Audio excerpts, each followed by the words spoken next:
কোনোদিনও আসবে না।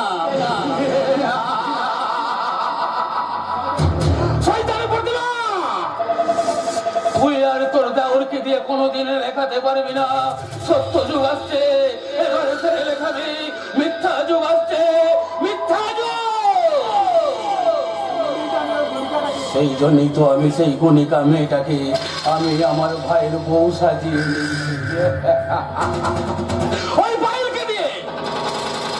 পায়েলকে দিয়ে এবার আমি এক ঢিলে দুই পাখি মারবো। দুই পাখি। তার আগে স্যার আপনাকে একটা অন্য কাজ করতে হবে স্যার। একটা মেয়ে মানে হরিবল হরিবল সুন্দরী। সুন্দরী? হ্যাঁ স্যার, শুধু সুন্দরী নয়, একবারে যেন টানা কাটা পরি। আরে তাড়াতাড়ি বলো, তাড়াতাড়ি বলো। বলবো কি স্যার, এই যখনই বলার জন্য আসি তখনই তো আপনার অফিসের সামনে লম্বা লাইন। ঘটনাটা শুনুন স্যার। হ্যাঁ বলুন। মেয়েটা আমার চোখে পড়েছে অনেক দিন আগে, সেই ছবির মুখের সঙ্গে মুখ মেলাতে গিয়ে। ছুগলিকে যখন সিরিয়ালের কথা বলতেই আমার গালে একটা চড় মেরে চলে গেল। কি চাই? ওই মানে মেয়েটার ফিগারটা কেমন? একেবারে ফাইন স্যার, একেবারে ফাইন। আমাকে কিন্তু স্যার ও গ্রিপ দালালি দিতে হবে। কত? তা মিনিমাম 10 হবেই তো স্যার। যে মালটাকে পাচার করতে পারলেই আপনার পকেটে ঢুকবে মিনিমাম। আর গভীরে যাওয়ার দরকার নেই। বলছি মেয়েটার নাম কি? ঝিলমিল স্যার। মেয়েটার নামের মধ্যে কেমন যেন একটা মিষ্টি মিষ্টি গন্ধ। শুধু গন্ধই নয় স্যার, শুধু গন্ধই নয়, তার চলার মধ্যে একটা কেমন ছলকে বলা ছন্দ। তুমি যে আমার মনের মধ্যে সৃষ্টি করলে ভয়ঙ্কর একটা গন্ধ, কিন্তু মেয়েটাকে তুলতে গিয়ে কোনো গন্ডগোল হবে না তো? আপনি কি ভেবেছেন স্যার আমি কি কাঁচা দালাল? মোটেই না, আমি হলাম গিয়ে পাকা মিডলম্যান। আর সেই জন্যই তো এই আপনার মতো ব্যবসাদাররা আমাকে খাতির করে বলে আসুন আসুন আসুন গোবিন্দবাবু।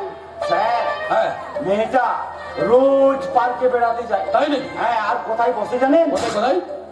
সেই মন্দিরটার পাশে যেখানে রোজ হরিনাম হয়।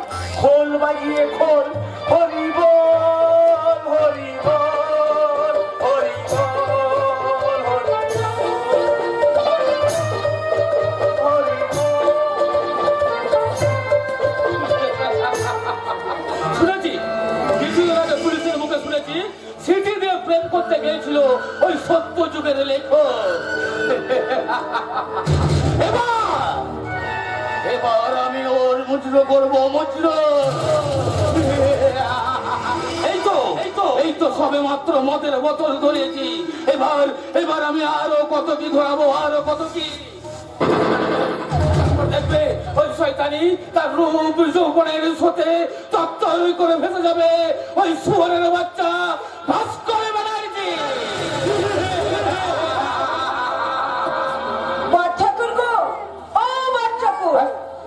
তখন থেকে তুমি ভাস্কর না ভাস্কর নিয়ে বকবকম করেই যাচ্ছ।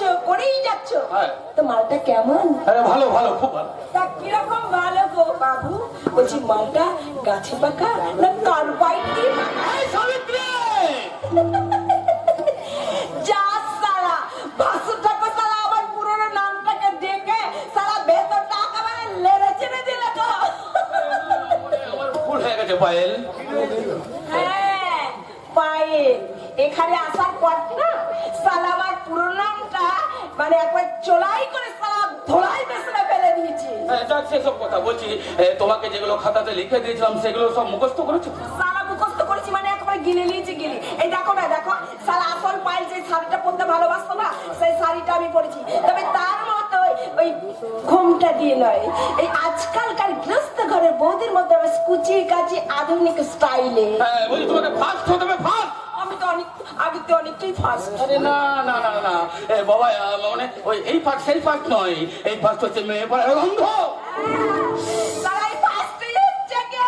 সালা পুরুষ সালা ছন্দ। আমাকে নয়, গলা জড়িয়ে ধরবে আমার ভাইয়ের। তোর মনে থাকে না যে ছি ছি ছি কি কাণ্ড কি কাণ্ড, সারা আমি মনে করে সারা বাসুটাকে গলা ধরে ফেলেছি।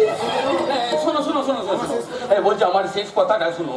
বড় ভাই এই, ও, তুই বড় ঠাকুর ভুলে গেছে, আর হবে না, আর হবে না। বলছি ওই আমার ভাই মেঘনাথের সামনে ওই কি বলে ওগুলোকে ভুলে যাচ্ছে আমি, ওই লজ্জা ন্যায় নীতি এইসব কথা বলবে না, ঠিক আছে? কারণ সেইগুলো সে একদম পছন্দ করে না। দাঁড়া দাঁড়া গো বড় ঠাকুর দাঁড়া, তোমার এই শেষ কথাগুলো ভেতরে ঘরে গিয়ে আর একবার মুখস্থ কর। সেই ভালো ভালো। মানে বলছিলাম কি, হ্যাঁ। ও ঠাকুর, মানে বলছিলাম আমার স্বামী আরে তোমার শালি শালা অঞ্জনা দিদি এখনো আসছে না, তা নিয়ে শোনা শালা এক পাট মাল শরীরে সারা ম্যাচি ম্যাচানিটা একটু কাটিয়ে নি। যাচ্ছি যাচ্ছি। মাল খাবে? আরে মাল এখন খেতে হবে না, মাল খাবো ওই রাত্রে মুরগির মাংস দিয়ে।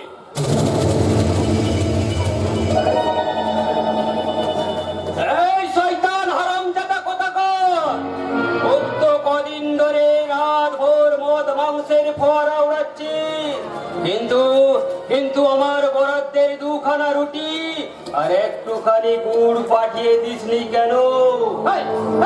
এই পাগল ঘোড়াটা বাড়ির বাইরে বেরোলো কি করে?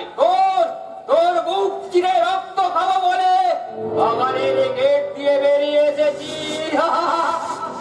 এই চুপ চুপ বলছি, একদম হাসবে না। আমি হাসবো কেন রে হারামজাদা? হাসবি তো আজ তুই।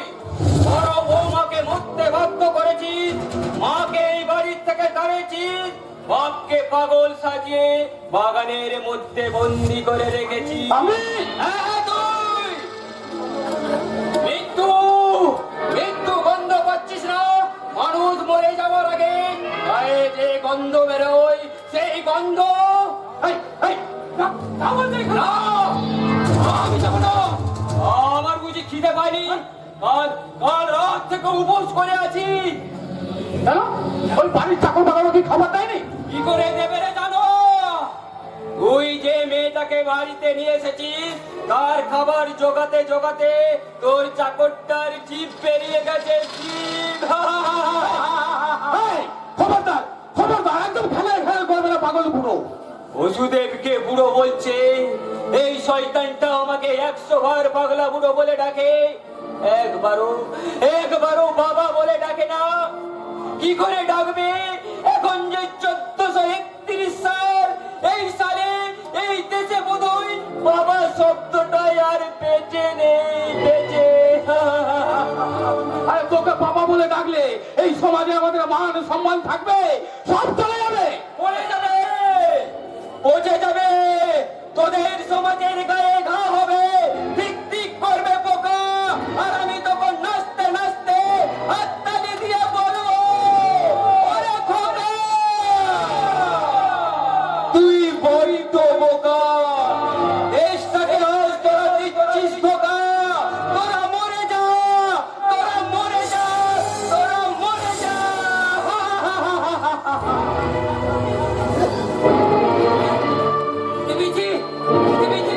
এই সাক্ষীটা চেটে চেটে খা, চেটে চেটে খা, চেটে চেটে।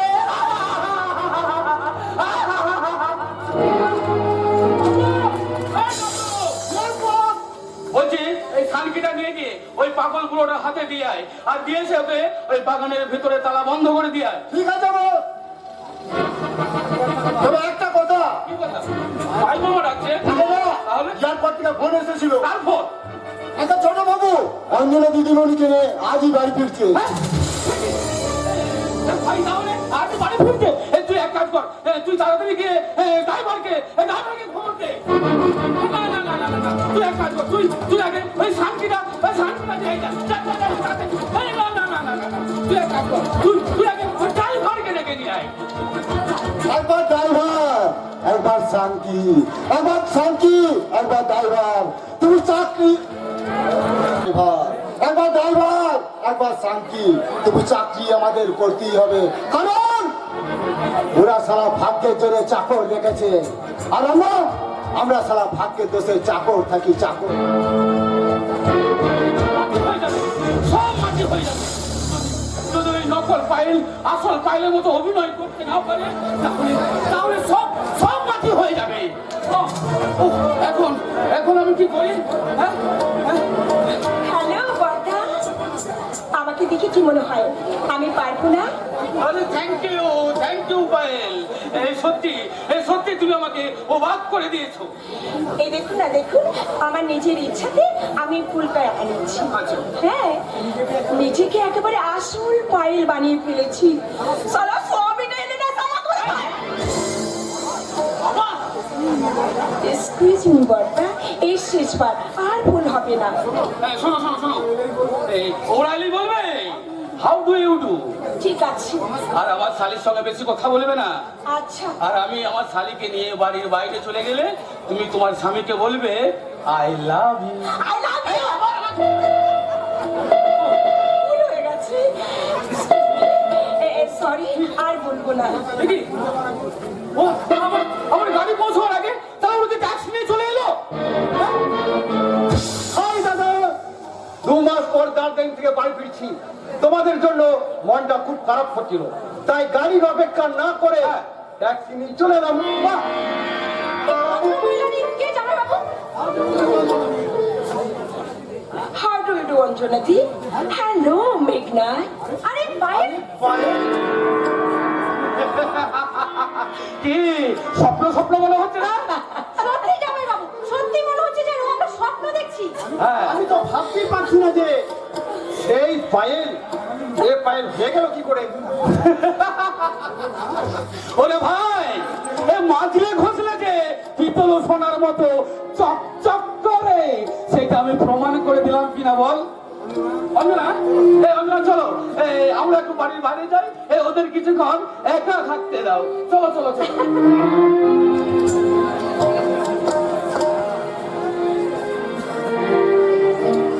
শুধু অবাক হয়ে যে থাকবে, কথা বলবে না Payel. I love you, darling. I love you too. মেঘনা, পায়েল, তুমি কি করে এমন পাল্টে গেলে? কিভাবে নিজেকে নতুন করে তৈরি করলে? তুমি দার্জিলিং যাওয়ার সময় যে কথাগুলো বলেছিলে সেই কথাগুলো মনে করে।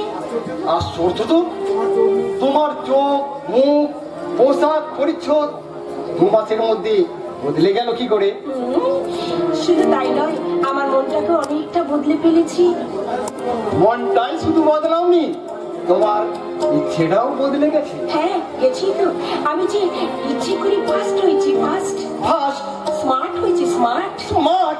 আজ থেকে তোমার আমার ভালোবাসা নতুন করে স্টার্ট।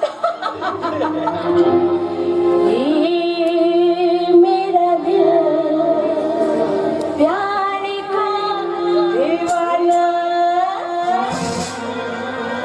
दीवाना दीवाना प्यार का परवाना मेरा दिल प्यार का दीवाना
মিললে না, দুজনে দুপাশে সরিয়ে গেলে তোমাদের দুজনের মাঝখানে এতখানি জায়গা এমনি পড়ে থাকবে।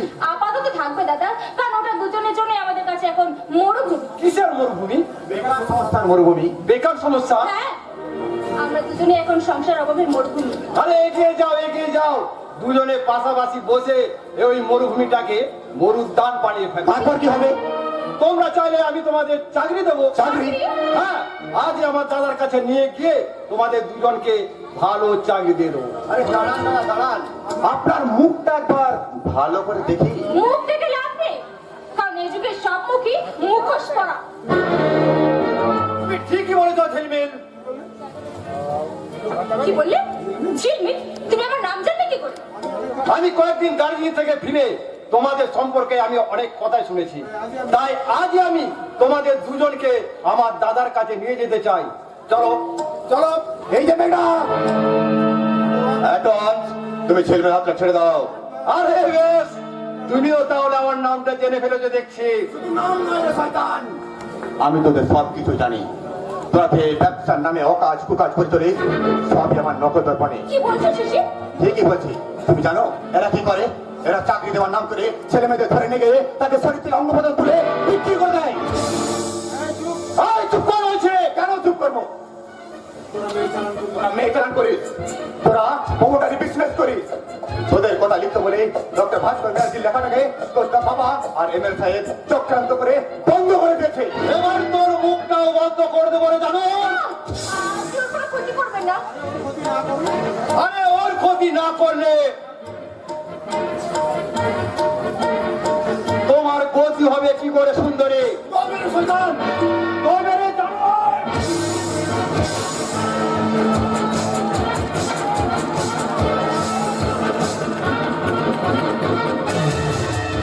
এই কি?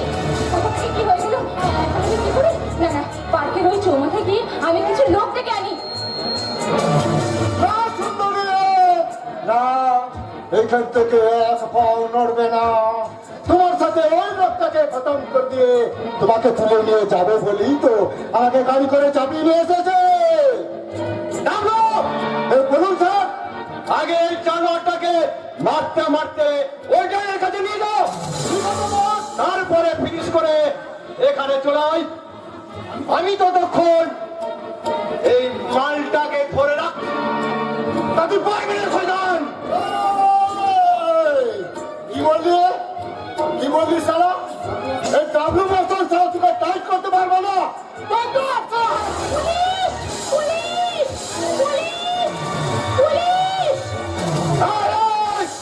পুলিশ ডাকবি না, পুলিশ ডাকবি না। পুলিশ তোদের জন্য নয়, পুলিশ আমাদের জন্য।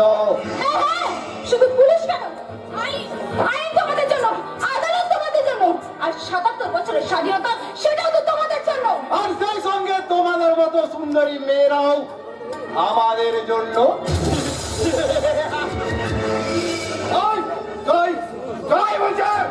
না, আমি গাড়িতে উঠবো না, আমি এখান থেকে ছুটে গিয়ে লোক ডাকবো। কোথাও ছুটে গিয়ে কোনো লাভ হবে না সুন্দরী।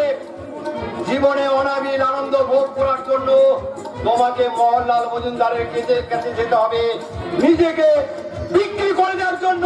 না, না, আমি আপনার কাছে হাজির করছি, আপনি আমাকে যেতে দিন, আমাকে গিয়ে দেখতে দিন আমার ভালোবাসার শিশির এখন কি অবস্থায় আছে। শিশির কি আর এখানে আছে? শিশির নেই? তাকে মেরে অজ্ঞান করে অন্য কাছে চাপিয়ে বড় বাবুর কাছে চালান করে দিয়েছি। চলো এবার তুমি তোমার দিন তৈরি করে নাও।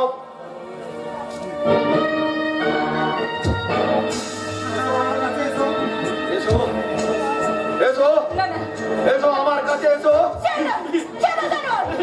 কিলবিল, কিলবিল, তোর দাঁত দুপাটি উড়িয়ে দেবে। ছাড় আমায়। আকাশ থেকে নেমে এসেছে একটা গদা চিলবে জানোয়ার। এই সালা, আমাকে চিনতে পারবি না? ও তা কি করে পারবি রে সালা? কারণ ওই সালা শয়তান মোহনলাল আর আমার দাদা ওই মেরে সালা মেরে আমার এই চেহারাটা একটু পাল্টে দিয়েছে রে সালা। তস্কর মে তস্কর, চরকা উপরে বলো মার মার মার। সব ভাবতেই আসে আমি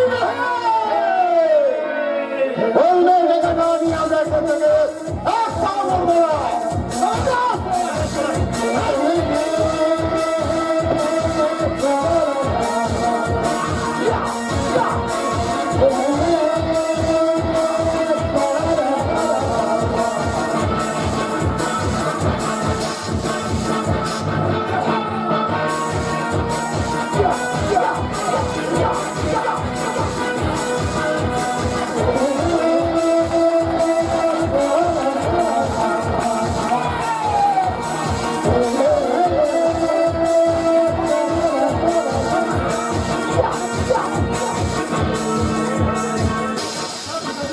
আচ্ছা ঠিক আছে ছোটবাবু আপাতত চলে আসুন আমরা আমরা চলো মাল খেত তৈরি হয়েছি চলে আসুন সারা সারা দেখে নেব সারা এই লম্পট চরিত্রহীনটার কাছ থেকে ওই মালটাকে তো ছিনিয়ে নিয়ে যাবই। দুজনকে সালামে একাই লেগে আপনি আমাকে বাঁচান। ওরা যদি সত্যি সত্যি আমাকে তুলে নিয়েছে, হ্যাঁ যাবেই তো লজ্জা লম্পট চরিত্রহীন হলেও আপনি দেখেন মানুষ।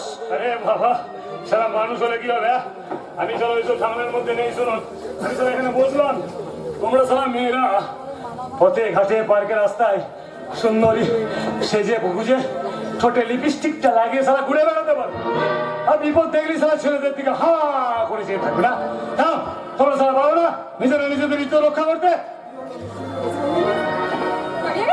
কি আপনি এবার নিশ্চিন্তে বসে পড়লেন যে? আমার মনে হচ্ছে ওরা আসছে। আসুক এই সময় সারা এই মদের পরিবর্তে এক কাপ চাউল এনে আরাম করে খায় আপনি শুধু লজ্জা লম্পট চরিত্রহীন নয়, আপনি একটা মধ্য পাগল। যাক শালা ছাগলে কিনা বলে আর পাগলে কিনা যাক আপাতত নিজের নামের সঙ্গে আরো একটা শব্দ যোগ হলো এই যে শুনুন, আপনি আমাকে নিয়ে থানায় নিয়েছেন। কি বললে থানা তার চেয়ে জলটি আত্মহত্যা করা ভালো কেন জানো কেন? কেন আবার ওই থানার যে ভদ্রবাবুরা বসে আছে তোমার মতো সুন্দরী মেয়ে ছেলে দেখলে সালা ওই রসগোল্লার মধ্যে গপ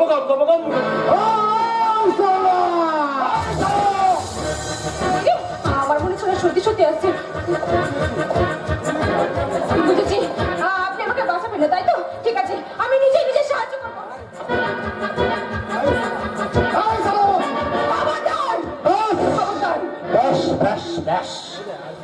সারা তুমি যখন নিজে একবার বাঁচাতে নিজে উদ্যোগী হয়েছ এবার থেকে আমি তোমার পাশে আছি থাকবে না রে ছোড়ের মতো।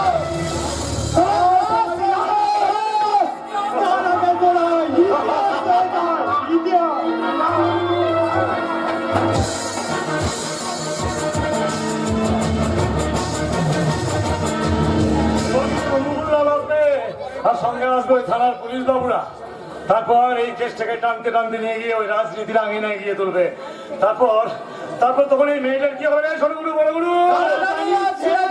সারা আসল কথাটা বল এই মেয়েটার ইজ্জতটাই মহল্লার খেয়ে নেবে না তো? দেবে না না, আমি মরবো তবু জানার হাতে আমি ধরা দেবো না। আমি কিছুতেই ওই মহিলাদের কাছে যাবো না। তাহলে কিন্তু তোমাকে একটা কাজ করতে হবে কি করতে হবে? তোমাকে এখনই ম্যারেজ রেজিস্ট্রি অফিসে গিয়ে না আমাকে তোমায় বিয়ে বিয়ে? হ্যাঁ ওসব বিয়ে করতে হবে এছাড়া তোমার বাঁচার দ্বিতীয় কোনো পথ নেই কিন্তু আরে ওসব কিন্তু বাদ দাও তো একবার আমার সঙ্গে তোমার বিয়ে হয়েছে কথা মহল্লা জানতে পারলে ও সারা দূর থেকে শুধু কুকুরের মতো ঘেউ ঘেউ করবে আর লেজ না হবে আর তখন তুমি বলবে কোনো উপায় নেই এই ঝিলমিল আজ থেকে ভাস্কর ব্যানার্জির বউয়া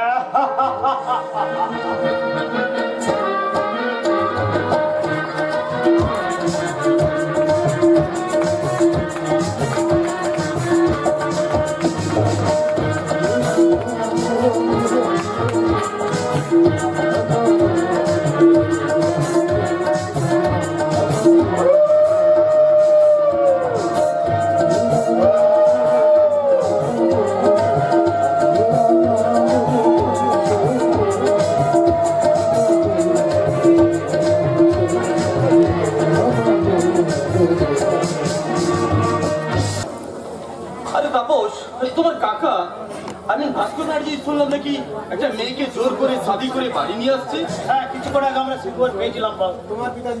তোমার পিতাজি এমএলএ সাহেব তোমার কাকার বহুকে মানিয়ে নিয়ে এ বাড়িতে থাকতে দিবেন তো? বউ নয়, ছিল লম্পট ভাস্কর ব্যানার্জির রক্ষিতা রাজত্ব লম্পটের সঙ্গী, কাজে যাকে তাকে আমরা বউ বলে মেনে নেব।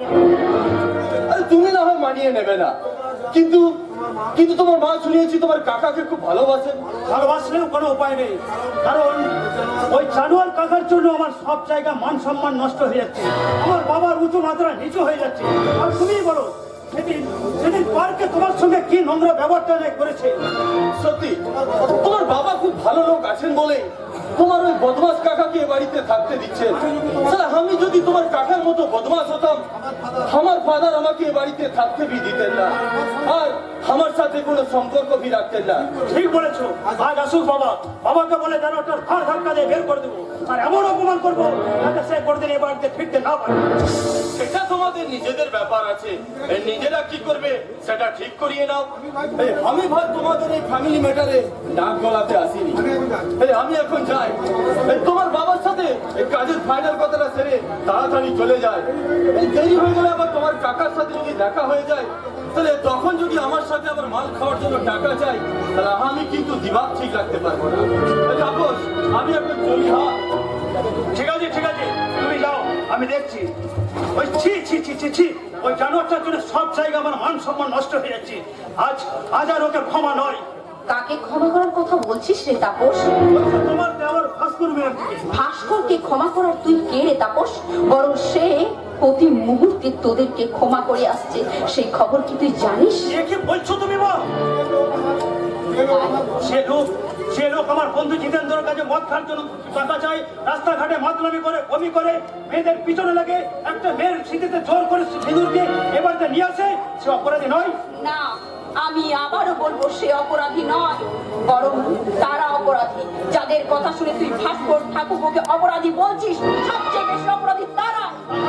তার মানে আমার বাবা? হ্যাঁ, ব্রিজ তৈরির কাজ পাইয়ে দেবার জন্য লাম্বা তোর বাবাকে কমিশন দিয়েছে, তুই জানিস? হ্যাঁ, আমার সামনে বাবা লাম্বাকে টাকা দিয়েছে, আমি দেখেছি। মোহনলাল তোর কাকার মাথায় লাঠি মেরেছিল, সত্যযুগের উপন্যাসে পাণ্ডবীরা কেড়ে নিয়েছিল, কিন্তু তবু তোর বাবা প্রতিবাদ করেনি, তুই জানিস? তুমি কি বলছো মা?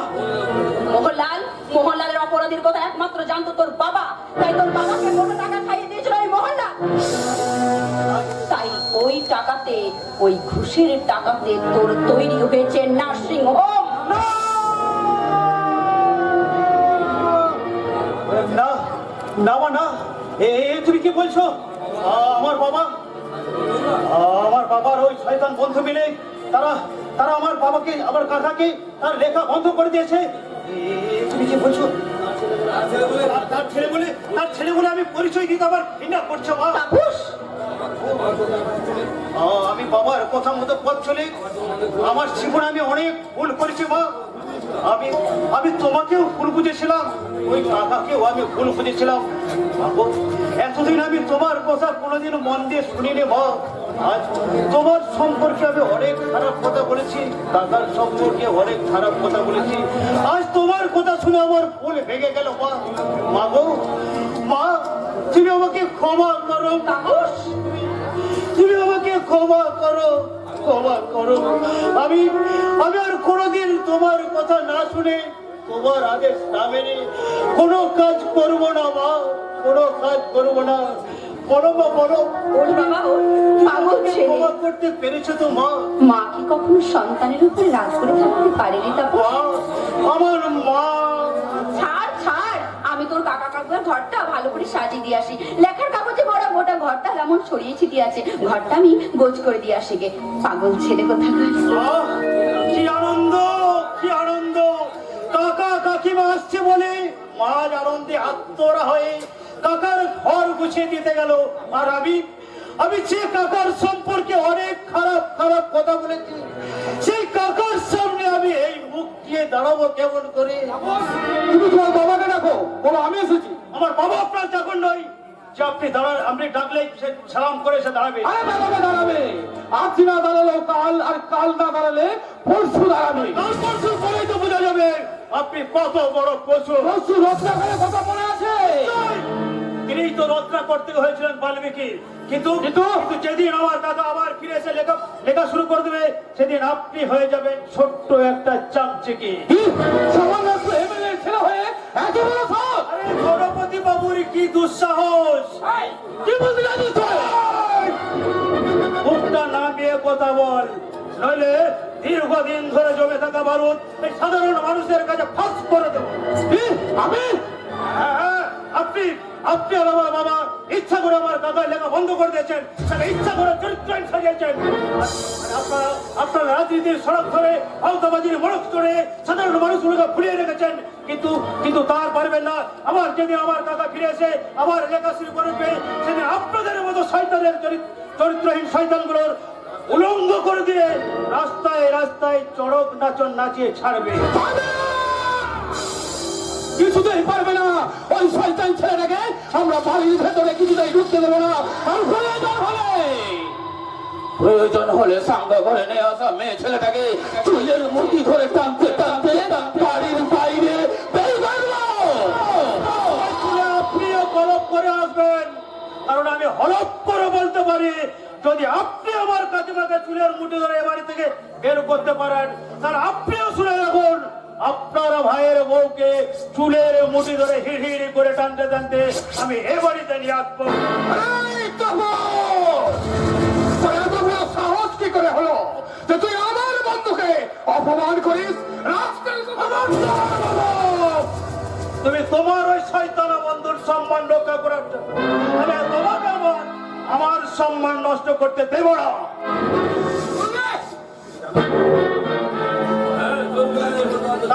তাই আমি জোর গলায় বলতে চাই, তোমরা চোরে চোরে মাস্ত তো ভাই।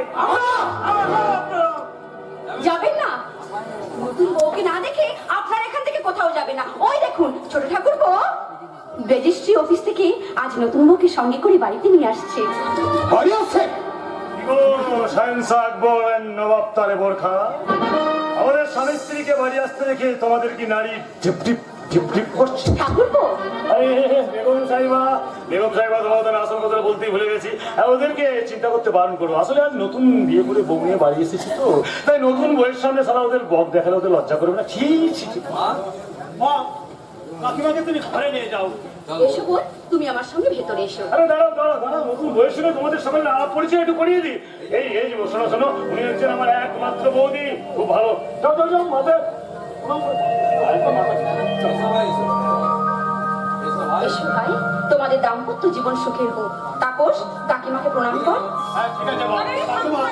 আমার একমাত্র ভাইপো তাপস। আর শোনো, উনি হচ্ছেন আমার দাদা। যাও ওনার কাছে যাও, ওনাকে প্রণাম করো। যাও রাত করো না ভাই। আর আমার দাদার বন্ধু আরেক দাদা, যাও তুমি ওনার কাছে যাও। না, একদম না, ওনাকে প্রণাম নয়, ওনাকে হ্যান্ডশেক করো। ডানাতে নয়, বাঁ হাতে। এত বড় অপমান! এই অপমানের প্রতিশোধ যদি নিতে আমি না পারি, তাহলে তুই আমার নামে একটা কুকুর বাবু। এই বাড়িতে যে আমাকে যতখানি অপমান করেছে, তার বদলা যদি আমি না নিতে পারি, তাহলে আমার নাম মোহনলাল নয়। এই কথাটা আমি আপনাকে জানিয়ে দিয়ে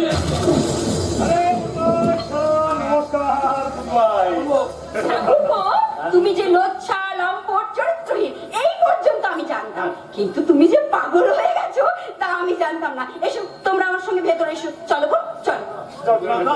তুমি আমার মাথায় হাত থেকে বলো তো, তুমি কি সত্যি মদ খেয়েছো? তুমি কি চরিত্রহীন লম্পট মাতাল?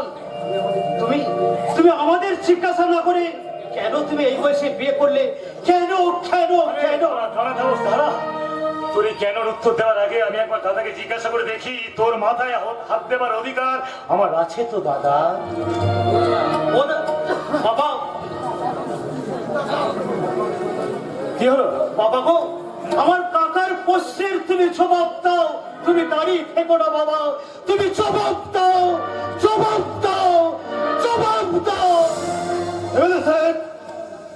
আপনি জবাব দেবার আগে আমি ওই রথকার কাছ থেকে কিছু প্রশ্নের জবাব আদায় করে নেব। তাইলির জবাব স্যার, তাইলির এই জানোয়ার থেকে নিয়ে আমি আর পেরে উঠছি না। এই জানোয়ারটার জন্য আমার বংশের মান সম্মান সব চলে গেল সব। এই শয়তান, সেদিনের সেই মেয়েটাকে তুই বিয়ে করেছিস? আরে আসুন আসুন আসুন বড়বাবু আসুন। সেদিনে সেই চোর পুলিশের ঘটনার পর থেকে আজ আবার আপনার সঙ্গে আমার দেখানো তো ভালো ভালো আছেন তো? ওসব দেখাবি ভাবতে আমার প্রশ্নের জবাব দে। ও মিস্টার কোলি আপনাকে পাঠিয়েছে বুঝি? মিস্টার কোলি, মিস্টার কোলি, সভাপতি মোহনলাল মজুমদার, ওই সব চাকরি ছেড়ে আমার কথা জবাব দে। তুই সত্যি সত্যি ছেলেমেয়ের নামে ওই মেয়েটাকে বিয়ে করেছিস? মানি মানি বলছি বড়বাবু, সত্যি আমি বিয়ে করেছি, তবে আমি একা বিয়ে করিনি, সেও আমাকে বিয়ে করেছে। তো জামাল সাহেব, আপনি কি দাঁড়িয়ে দাঁড়িয়ে ওই শয়তানটার পাগলামি শুনছেন? তার থেকে বরং ওকে রোল পেটা করতে করতে হাততে ঢুকিয়ে দিন, হাততে। কি হলো দাদা? আমার যতখানি নেতা তার চেয়ে অনেক অনেক বড় অভিনেতা। তুই কি নিজেকে কলিযুগের পরিত্যাগ করছিস? এতই যদি তোর সত্যি, এতই যদি দুঃসাহস, তাহলে সত্য যুগ আসছে ওইটা লেখা বন্ধ করলি কেন? আরে বাবা, সব প্রশ্নের কথা এখন আমি দিতে পারবো না। শোনো শোনো শুনুন শুনুন, আপনি কি করছেন এসছেন সেটা তাড়াতাড়ি সেরে ফেলুন, কারণ আমার নতুন বউটা ফুলসজ্জার ঘরে আমার জন্য অপেক্ষা করে আছে। তার সঙ্গে আমাকে এখন একটু ভালোবাসা করো। তোর ভালোবাসার কথা আমি ভেঙে দেবো। তা না হলে আপনাদের মতো অফিসারদেরকে আমার সামনে হবে কি করে? দাঁড়িয়েছেন কোনো আপনার এই রুলটা আমার পিঠে চালিয়ে নেন। তাহলে বই তো রুল পেটা করে তোকে আমি একেবারে সাহিত্য করতে পারবো। তোর অত্যাচারে আমার চাকরি ধরে কান্দেছে, দিনের পর দিন আমাকে হয়রান করছে। তাই এমএলএ সাহেব কথা মতো কাজ আমাকে করতেই হবে, আর প্রমাণ করতে হবে ওর একদিন কি আমার একদিন।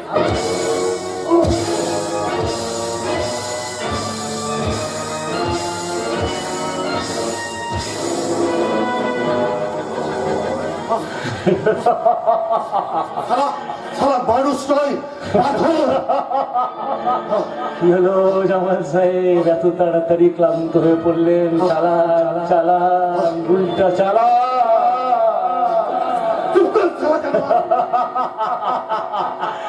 অনেক বেশি ঘামছেন, আমার এই রুমালটা দিয়ে আপনার ঘামটা মুছিয়ে দেবো জামাল সাহেব। আপনি নিজে আমাকে মেরে যেমন ক্লান্ত হলেন, সেরকম ওই রুলটাকেও ক্লান্ত করলেন। তাই আপনাদের দুজনের ক্লান্ত হওয়া দেখে আমি যে লজ্জায় মাথা তুলতে পারছি না। তাই আমার লজ্জা যাতে আপনাকে লজ্জিত করতে না পারে, তার জন্য আপনাকে আমি একটা কথা বলেছি বড় বাবু, শেষবারের মতো একবার চেষ্টা করে দেখুন ওই পাথরের মুকুটটা দিয়ে কঠিন বরফের চাইটাকে আপনি ভাঙতে পারেন না।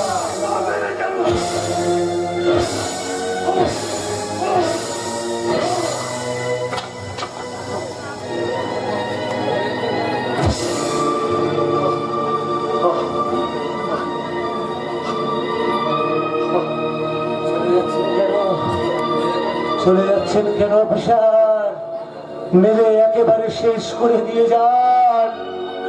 আপনারাই তো মেরে শেষ করে দিয়েছেন ওই সাবদার হাসমিকে, আপনারাই তো ভারতবর্ষ থেকে মেরে তাড়িয়ে দিয়েছেন নেতাজি সুভাষচন্দ্র বোসকে। আপনাদেরই চক্রান্তে আমরা আমাদের দেশে পেয়েছি এক পঙ্গু স্বাধীনতা। আপনারা আমাদের মধ্যে ছোটখাটো লেখককে বাঁচিয়ে রাখবেন না অফিসার, আমাদেরকে একবারে মেরে শেষ করে দিয়ে যান। আর আমরা বেঁচে থাকলে এই পৃথিবীর আপনাদের মতো অনেক বড় বড় মানুষগুলো তাদের অনেক অনেক অনেক ক্ষতি হয়ে যাবে অফিসার, অনেক অনেক অনেক অনেক অনেক অনেক অনেক অনেক অনেক।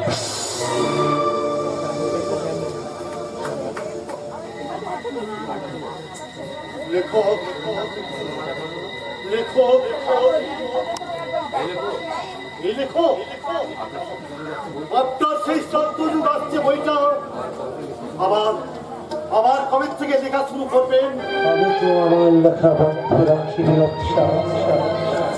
লজ্জা লম্বর চরিত্রহীন সেজে ওই শয়তানের কাছ থেকে নিজেকে আড়াল করে রেখে আমার সাহিত্য সমুদ্রের ঢেউ আছড়ে পড়েছে ওই সমাজ সৈকতের মাটিতে। কেউ জানে না লেখার জন্য কত রাত চুরি হয়ে গেছে আমার এই জীবন থেকে।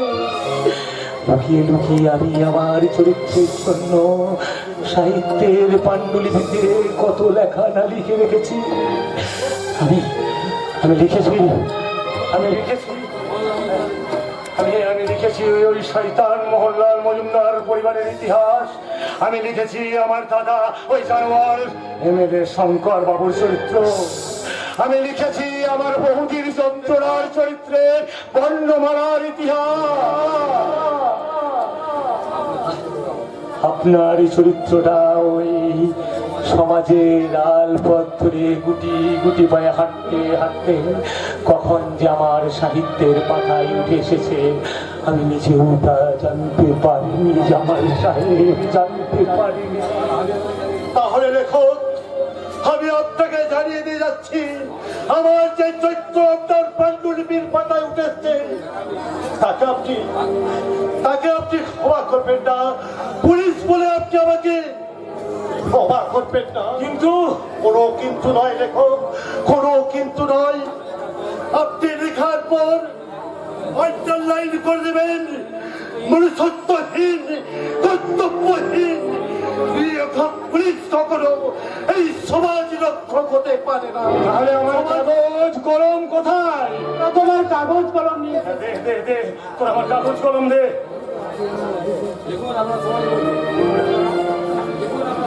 আমরা সমাজ বিরোধী, আমরা সমাজ বিরোধী। আপনি লিখুন এরা সমাজ বিরোধী নয়, সমাজ এদের বিরোধী। হ্যাঁ, আমি তো লিখেছি এবং আমার ওই লেখার চরিত্রটা বলছে আমরা লেখাপড়া শিখে চাকরি পাইনি। আমরা নতুন সমাজের কথা বলতে গিয়েছিলাম, কেউ শোনেনি।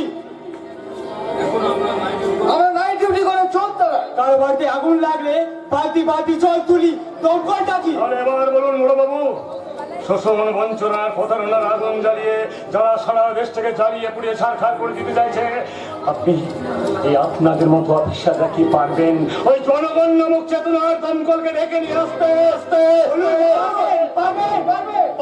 পারবো।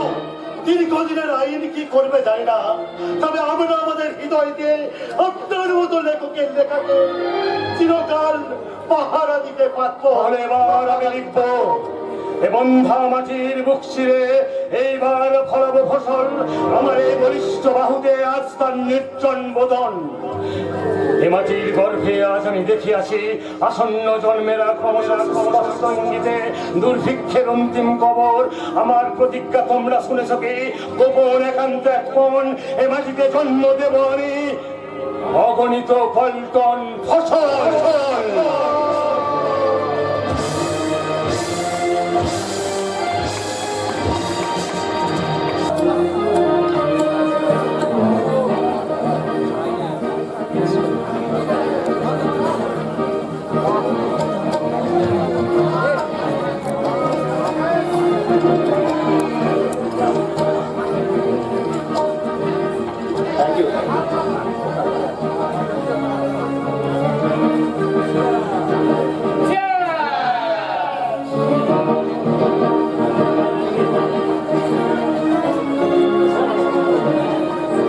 देख तुझे दिल मेरा झुर गया रे,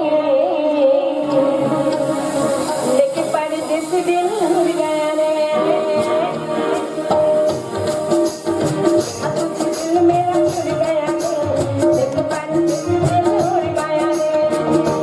छम्मा छम्मा ए छम्मा छम्मा, छम्मा छम्मा बाजे रे मेरी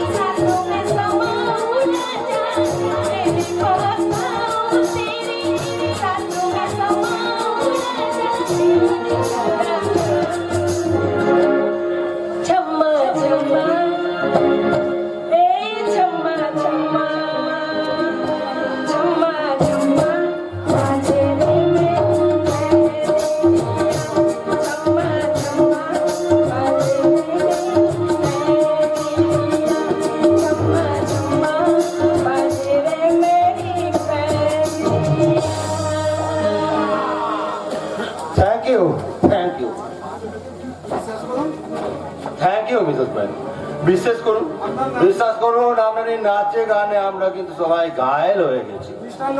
মিস্টার মোহনলাল, বলো। মিস্টার মোহনলাল, আমরা ঠিকছে আর ওই আমাদের এমএলএ সাহেবের কায়দায় বড়বাবু যে ভাস্করকে মেরে ফ্ল্যাট করে দিয়েছে তার জন্য আপনাদের অসংখ্য ধন্যবাদ। Thank you everybody. Good night. Good night. Good night. Thank you. Thank you, Melissa. Good night Mrs Payel. ওই সারা লম্পট ভাস্কর ব্যানার্জিকে টাইট করবার জন্য ওই বড়বাবুকে আমি ধন্যবাদ জানাচ্ছি। আর তার জন্য যে এই মহৎ পার্টির আয়োজন করেছে সেই পার্টিকে আমি সেলিব্রেট করে যাচ্ছি। আরে চলি মোহনলাল বাবু। Good night. Good night. এবার আপনি বলুন মিস্টার দোলগোবিন্দ ডোল, আমার ওয়াইফকে কেমন লাগলো? বৌদিমণি শুধু এখন আপনার ওয়াইফ নন, উনি হলেন গিয়ে এখন এই মজুদ্দার প্যালেসের নিউ লাইফ।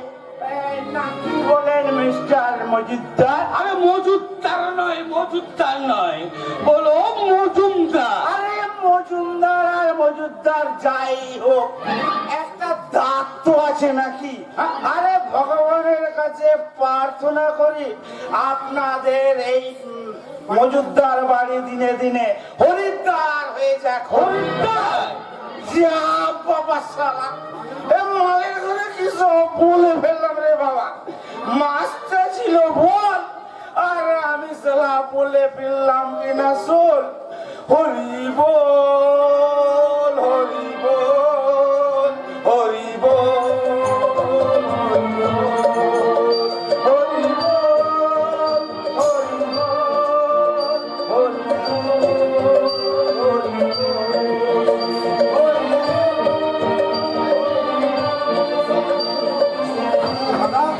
দাদা, বড়বাবু যে সেই লম্পর লোচ্ছা ভাস্করটাকে একেবারে মেরে দফারফা করে দিয়েছে, এ কথা তোমাকে কে বললো? আরে ভাই, ভাস্কর বাবুর বাড়ির থেকে ফেরার পথে ওই বড়বাবু নিজে আমাকে এই কথাটা বলেছে, আর সেই জন্যই তো আজকের আমি বিরাট পার্টিটা দিচ্ছি। ঠাকুর, আপনার না ভীষণ নেশা হয়ে গেছে। বলছিলাম আপনি ঘরে কি শুয়ে পড়ুন। আমি একা যাব, তুমি যাবে না? না ঠাকুর, আজ আমি আপনার পায়ে তেল মালিশ করতে পারবো না। আজ আমি বড্ড ক্লান্ত। কিন্তু কিন্তু তোমার নাচটা কিন্তু দারুণ হয়েছে, তাহলে আজ আমি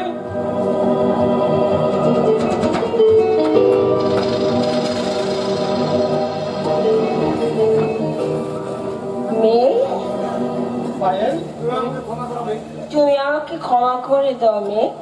দেখো আর কখনো ভুল হবে না। পায়েল, তোমার কথা মতো ফার্স্ট হতে হতে আমি না একেবারে লাস্ট পর্যায়ে গিয়ে পৌঁছে গেছি। ঠিক বলেছো, অপরাধটা আমারই।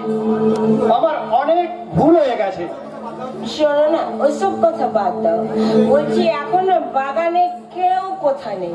ওই দেখো নারকেল গাছের ফাঁক দিয়ে কি সুন্দর চাঁদ উঠেছে, জ্যোৎস্নার ফিনকি ফুটেছে। চলো না ওখানে গিয়ে আমরা বসি। চলো মেয়ে। পায়েল, মেয়ে, তোমার ওই মেঘ বলে ডাকাটা আমার খুব ভালো লাগছে। মেঘ, আমি যদি মেঘ, তাহলে তুমি কি? আমি বৃষ্টি। মেঘ থেকে বৃষ্টি পড়ে যখন মাটিকে নরম করে তোলে, তখনই তো সেই মাটির বুকে নতুন অঙ্কুরের সৃষ্টি হয়। তার মানে না মানে একটা কথা, 1 বছরের মধ্যে তোমার কোলে দেখতে চাই একটা ফুটফুটে বাচ্চা। না না না না, তা তুমি কোনোদিনই দেখতে পাবে না। আমি কোনোদিন সন্তানের মা হতে পারবো না, কারণ তুমি তো জানো না আমি তোমার আসল বউ নই, আমি ভাড়া করা। কিন্তু ভাড়া করে হলো আমি তো একটা মেয়ে। কোন মেয়ে চায় না সন্তানের মা হতে? কোন মেয়ে চায় না একটা পুরুষকে সত্যি করে ভালোবাসতে? আমি যে গোয়ার গোবিন্দ ছেলেটাকে প্রথম দেখাই ভালোবেসে ফেলেছি, আমি কি আমার সেই ভালোবাসা মিথ্যে হয়ে যাবে? আমার ভালোবাসা মিথ্যে হয়ে যাবে? আমি যাবে যা সালাই ভালোবাসার মুখে আমি থুতু ফেলে সালা, ওটা আমার স্বামী আমি নট শাই, আমি হচ্ছিলাম কি সালা একটা তেলের ভার। আর দুদিন পরে আমি ওকে বলে দেবো, হে চাঁদু ওসব বাচ্চা বাচ্চার কথা ছাড়ো, খুব শিগগিরই হবে তোমার সঙ্গে আমার ভালোবাসার খতম। আমি হচ্ছে তেলের ভার, যতক্ষণ আছি ফেলো করি মাখোতে, তারপরে সারা ঝামেলাটা চলে গেল, চলে গেল। খিদে খিদে আমার পেটটা চলে গেল। তেষ্টায় তেষ্টায় তেষ্টা আমার বুকের ছাতিটা ফেটে যাচ্ছে। আপনি আপনি আমাকে কিছু খেতে দিন, নাহলে নাহলে এখান থেকে পালিয়ে যাওয়ার সুযোগ করে দিন। আপনি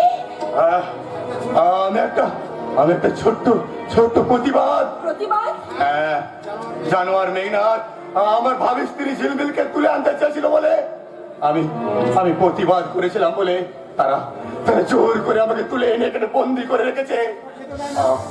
ওরা ওরা আমাকে খেতে দেয় না, ওরা জল চাইলে জলও দেয় না। তাই তাই সুযোগ পেয়ে আমি পালিয়ে এসে তোমাকে একটা কথা বলছি, তুমি আমাকে একটু সাহায্য করবে দিদি।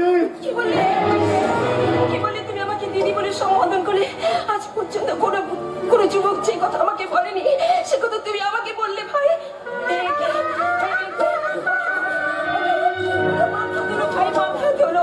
কি প্রচন্ড তেষ্টায়, প্রচন্ড খিদে, নিশ্চয়ই অজ্ঞান হয়ে গেছে। দাঁড়াও দাঁড়াও ভাই দাঁড়াও, আমি এক্ষুনি তোমার জন্য খাবার নিয়ে আসছি। তোমাকে যেতে হবে না মা, তোমাকে যেতে হবে না। আমি খাবার নিয়ে এসেছি, জলও নিয়ে এসেছি। বাবা বাবা, আবার তুমি কুড়ে ঘর থেকে বেরিয়ে এসেছো? আমি যে কুড়ে ঘর থেকে শুনতে পেলাম কি যেন তোমার কাছে খাবার চাইছি। তুমি কি সারা রাত জেগে কাটাও? দাঁড়াও দাঁড়াও, ওরে আমি সব কথা বলবো, আগে এই ছেলেটাকে কিছু খেতে দিই। কি খেতে দেবে বাবা? তোমার কাছে তো কোনো খাবার নেই। এনেছি আজ তো বাবুদের বাড়িতে পার্টি হলো, কত লোক লুচি সন্দেশ মাছ মাংস খেয়ে পাতাগুলো ডাস্টবিনে ফেলে দিচ্ছিল। এর ফল সেই কুকুরগুলো খাচ্ছিল, আমি সেই কুকুরগুলোর মুখ থেকে কত লুচি কিনে দিয়েছিলাম কালকে খাবো বলে। এই ছেলে খানা খানা খা খা খা খা খা খা খা।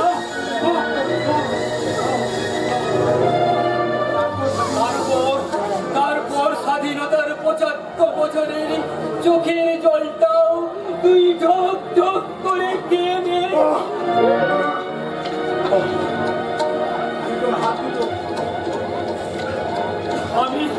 আমি তোমার হাত দুটো ধরে অনুরোধ করছি, তুমি এখান থেকে এই ছেলেটাকে পালিয়ে যাওয়ার সুযোগ করে দাও বৌমা। কি বললে? তুমি বৌমা বললে? হ্যাঁ দিদি, তুমি ওনার কথা শুনবে না?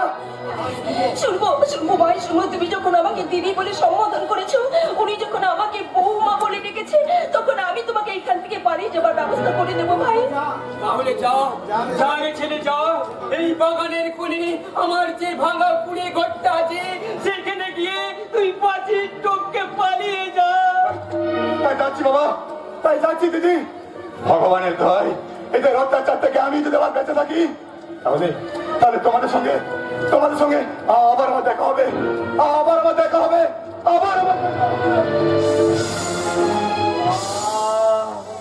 কতদিন পরে একটু শান্তি পেলাম।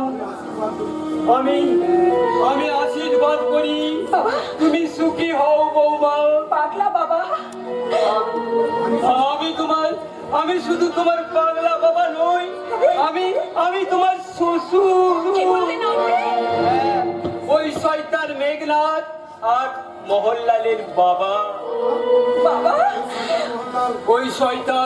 ওই শয়তান মোহনলাল এই বুড়ো শাড়িটাকে নিয়ে ঢলাঢলি করতে থেকে আমার বড় বৌমা আত্মহত্যা করেছে। সেই শোকে দুঃখে আমার স্ত্রী মানে তোমার শাশুড়ি কবে এই বাড়ি ছেড়ে চলে গেছে। তুমি বিশ্বাস করো বৌমা, তুমি বিশ্বাস করো, আমি পাগল নই। না, আপনি পাগল নন, আপনি সম্পূর্ণ সুস্থ। আপনি বলুন বাবা, আপনি আর কি জানেন আপনি বলুন। কিছুদিন আগে আমার ছেলে সেই শয়তান মহল্লার একটা মেয়ে মানুষের লাশ বাগানের মধ্যে পুঁতে দিয়ে গেল। আমি সেটা দেখে ফেলেছি। লাশ, কার লাশ? তা আমি জানি না, সেসব কথা পরে হবে। এখনই হয়তো ওই শয়তান মহল্লালের সাঙ্গ পাঙ্গ রয়েছে, ছেলেটাকে খুঁজতে আসবে। আমি পাড়ায় আমার যে বাগানে কুড়ে ঘরটা আছে সেখানে গিয়ে কাঁথা ঢাকা নিয়ে শুয়ে পড়িয়ে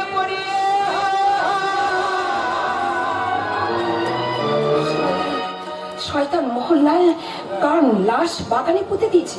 তবে কি এবারই ছোট বউ পায়েলের লাশ? না না, আমাকে যে কোনো উপায় আমাকে জানতে হবে।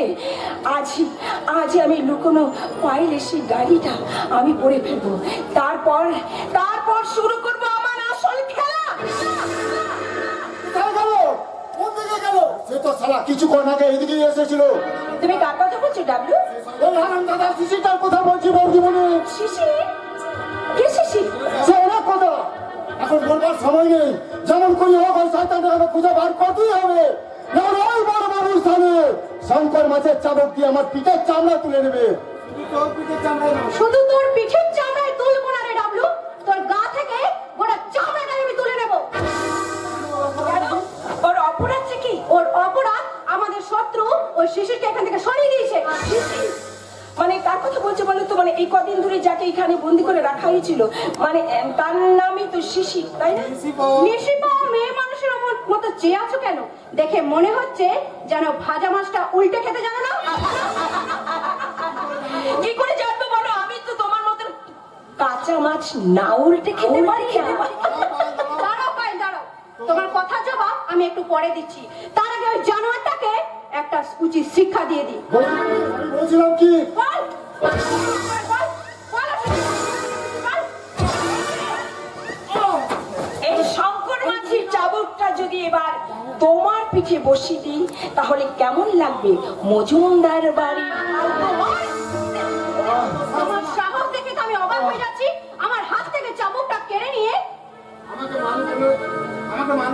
আমাকে মাল বলে তুমি অসম্মান করছো।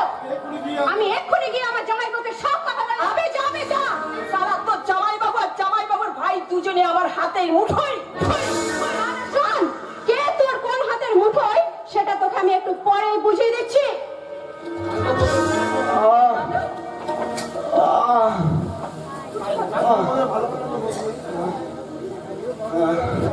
কাজটা বোধহয় আপনি ভালো করলেন না বৌদিমণি।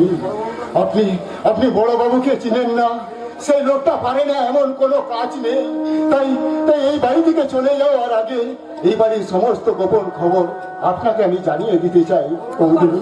বলো ডাবলু, বলো তুমি কি খবর জানো, তুমি আমাকে বলো। বড় বৌদিমণির কথা, বড় বাবুর মা বাবার কথা, ওসব কথা আমি শুনেছি, তুমি আরো কি জানো সেটা আমাকে বলো।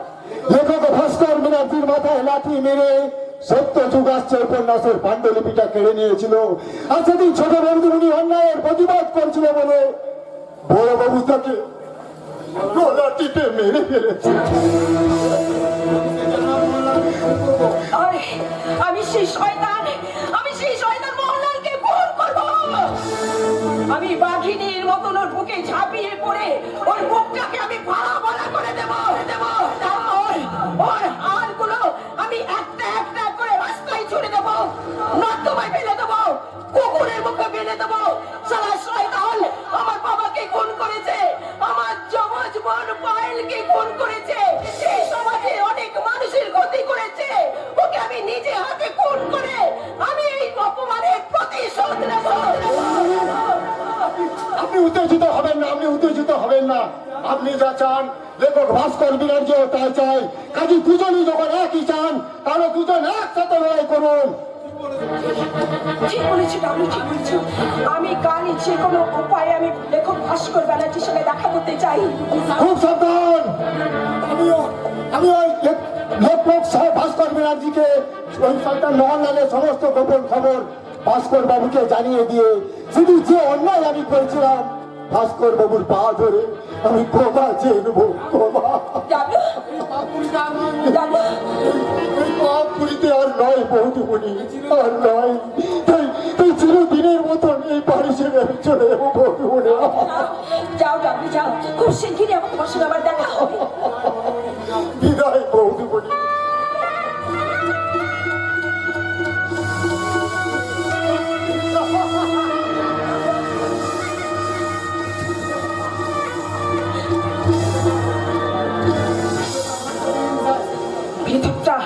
ভিতরটা আমার প্রতিহিংসার আগুনে দাও দাও করে চলছে, কিন্তু এখন আমাকে শান্ত হয়ে থাকতে হবে।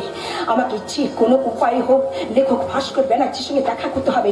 কিন্তু কিভাবে কিভাবে দেখা করবো আমি? কিভাবে? যে কোনো উপায়ে কাল সন্ধ্যেবেলায় তোমাকে ভাস্কর বাবুর বাড়িতে যেতে হবে। একটু আগে থানার ছোট বাবুর মুখে শুনলাম লজ্জা লম্পট ভাস্কর ব্যানার্জি ছিলিমির নামে সেই মেয়েটাকে বিয়ে করার পর থেকে আবার সত্য যুগ আসতে লিখতে শুরু করেছে। শুধু লেখা শুরুই নয়, অনেকখানি লিখেও ফেলেছেন। তাই নাকি? হ্যাঁ ম্যাডাম, প্রথম পরিচ্ছদে তিনি এ বাড়ির সমস্ত খবর লিখেছেন। আচ্ছা, আপনি কেমন করে জানলেন ছোট বাবু? আরে কি যে বলেন ম্যাডাম, আমি এখান থেকে থানায় যাওয়ার সঙ্গে সঙ্গেই বড়বাবুকে লুকিয়ে এমএলএ সাহেব আমার কানে কানে খবরটা দিয়ে গেলেন আর বলে গেলেন। কি বলে গেলেন? আমাদের বড় বাবু নাকি ওই ভাস্কর বাবুকে সমস্ত লেখাতে সাহায্য করছেন। আরেকটা কথা, যে ছেলেটাকে আপনারা বাগান বাড়িতে লুকিয়ে রেখেছিলেন, আজকে সন্ধ্যায় সেই ছেলেটি কিন্তু পাঁচিল ডিমকে চলে গেছে। আর এই খবরটা জানিয়ে দিয়ে গেল আপনার শালী অঞ্জন। আপনারা দু ভাই কিন্তু খুব সাবধানে থাকবেন, খুব সাবধান। সে কি? হ্যাঁ, তাহলে কি আমরা দুজন ফেসে যাবো? পাগল না মাথা খারাপ? তার মানে আপনি ঠিকই বলেছেন। আমাকেই যেতে হবে লেখক ভাস্কর ব্যানার্জির বাড়ি। তুমি একা যাবে না, আমিও তোমার সঙ্গে যাবো। না না গো ডার্লিং, না, তোমাকে যেতে হবে না। তুমিরা দুজনে ঘরে বসে গল্প করো, আমি একা এসে লেখক ভাস্কর ব্যানার্জি একেবারে 12টা বাজিয়ে দেবো।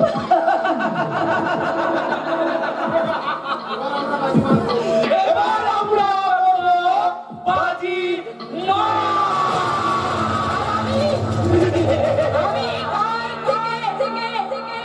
সাপ হয়ে ছবল মারবো আর ওঝা হয়ে ছাড়বো।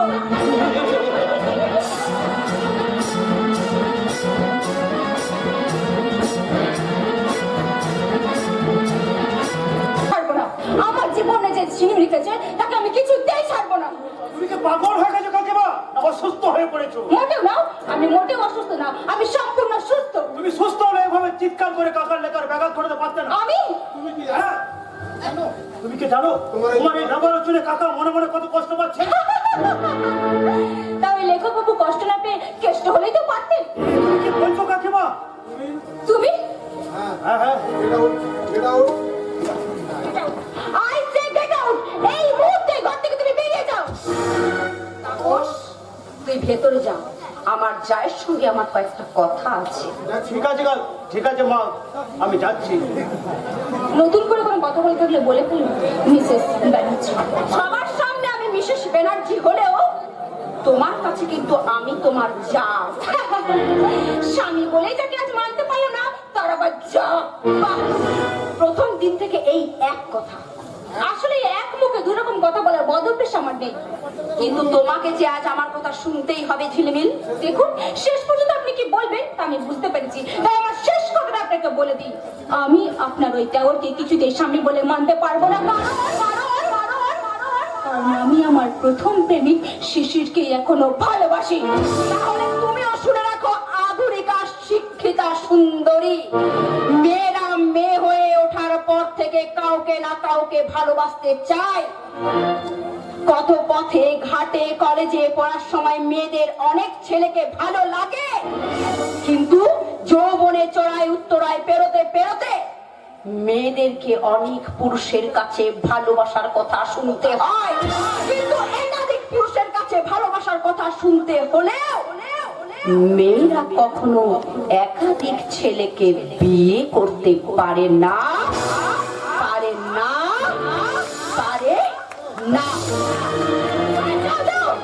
তোমাদের কারো কোনো কথা আমি শুনবো না। যতদিন আমি এই বাড়িতে থাকবো, আমি আমার যা ইচ্ছে তাই করবো। তাহলে তাহলে তুমি একটা কাজ করো, তুমি আজই ভাস্করকে ডেকে এখনই বলো সে যেন তোমার বিবাহ বিচ্ছেদের নোটিশে একটা সই করে দেয়। আপনি আরে আমাকে চেনো না, আমি তোমার ভাসু। ও ভাসুর, তা ভাসুর যদি হয় তাহলে সুসুর করে আমার ঘরে ঢুকে পড়লেন কেন? আমি তোমার ভালোর জন্যই এখানে এসেছি খেলবে। তার মানে আমি তোমাকে না বললেও আমি তোমাকে না বললেও আমি জানি তোমার জীবনটা শেষ করে দিয়েছে ওই শালা ভাস্কর। ভাস্কর নয়, ও একটা দস্কর। সত্যি লোভটা এক হাস্যকর পরিবেশ তৈরি করে দিয়েছে এই সমাজের বুকে। হ্যাঁ, আর সেজন্য আমি ওকে কিছুতে সুখী হতে দেবো না। তাহলে আজই তুমি ওই ডিভোর্স পেপারে সই করিয়ে নিচ্ছ। আরে আগে সই তো আমি করবোই, আর সেই সাথে ওর লেখাও আমি বন্ধ করে দেবো। বাড়ির যে যাই বলুন তুমি কারো কথা বিশ্বাস করবে না। লোভটা লিখতেই জানে না, শুধু বাইরে থেকে মেয়ে নিয়েছে ফুর্তি করে লেখা খেলা খেলে।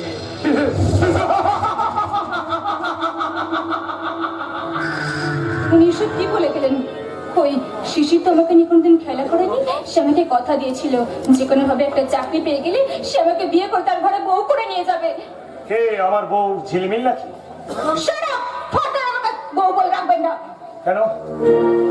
সেদিন তো ফুলসজ্জা রাতে ব্যাগরা বাটি দিয়ে আমাকে ঘর থেকে বার করে দিল। এতদিন পর আবার তোমার সঙ্গে আমার এই রুমে দেখা হয়েছে। আজ কিন্তু বাবা আমি এই ঘরেই শোবো। আপনি এই ঘরে শোবেন, তাহলে আমি কোথায় শোবো? বাবা কেন এক বিছানায় এক ঘরে এক খাটে স্বামী স্ত্রী যেভাবে শোয়? আপনি কি ভেবেছেন আমি আপনার স্ত্রী না আপনি আমার স্বামী? তাহলে কি আমার স্বামী স্ত্রীর আমি? Shut up! ওসব নেকা সাহিত্যিক মতো কিনে বাদামি কথা বলে আপনি আমাকে ভরাতে পারবেন না। পার গরম হলে বরফ কিন্তু গলবে না। আচ্ছা মুশকিল তো, লোকটা কি বেহায়া রে বাবা? আপনি এখানে দাঁড়িয়ে ইচ্ছে মতো হাসুন। আমি এখান থেকে চললাম, আর এক মুহূর্তে এখানে থাকলে আমি বোধহয় পাগল হয়ে যাবো। পাগলই তো হবার কথা। দেখলেন ওরা একে অপরকে খুবই ভালোবাসতো, একে অপরকে পেয়ে ওরা দুজন পূর্ণ হতে চায়। কতদিন আগে বারান্দায় বসে লিখতে শুনেছি ওই ঝিলমিল শিশিরকে নিয়ে কখনো কাঁদছে তো কখনো হাসছে, কখনো হাসছে তো কখনো কাঁদছে। কিন্তু লেখক, আপনি আমার চরিত্র লিখেছেন কি? আপনি কোন চরিত্র? অনেক চরিত্রহীন চরিত্র। সোজা কথায় বলুন। আমি শান্তি রক্ষকের চাকরি করলেও বেশিরভাগ ক্ষেত্রে শান্তি রক্ষা করতে পারি না। কেন? আমার ঊর্ধ্বতন কর্তৃপক্ষের আদেশে দোষী ব্যক্তিকে ছেড়ে দিয়ে নির্দোষ ব্যক্তির হাতে হাত পা পরিয়ে হাজতে ঢোকাতে হয়। হ্যাঁ চালিয়ে যান, আপনার কথা আপনি বলে যান, আমি লিখে যাচ্ছি। আমার ঘুষ খাওয়ার ইচ্ছা না থাকলেও ঘুষ আমাকে খেতে হয়। কেন? ঘুষ না খেলে আমার উপরওয়ালারা আমাকে উপহাস করে। তাছাড়া আমার উপরওয়ালা প্রত্যেক মাসে আমার কাছ থেকে ঘুষের বখরা যদি না দাও, যদি না দিয়েই আমাকে ট্রান্সফার করে দিবে, আমার স্ত্রী কন্যার উপর অত্যাচার চালাবে। হ্যাঁ চালাবেই তো, কারণ এই ঘটনা শুরু এখন থেকে নয়, সেই দাপড়ের শেষার্ধ থেকে। তাহলে আপনি লিখুন, আমি আপনাকে পাহারা দিচ্ছি।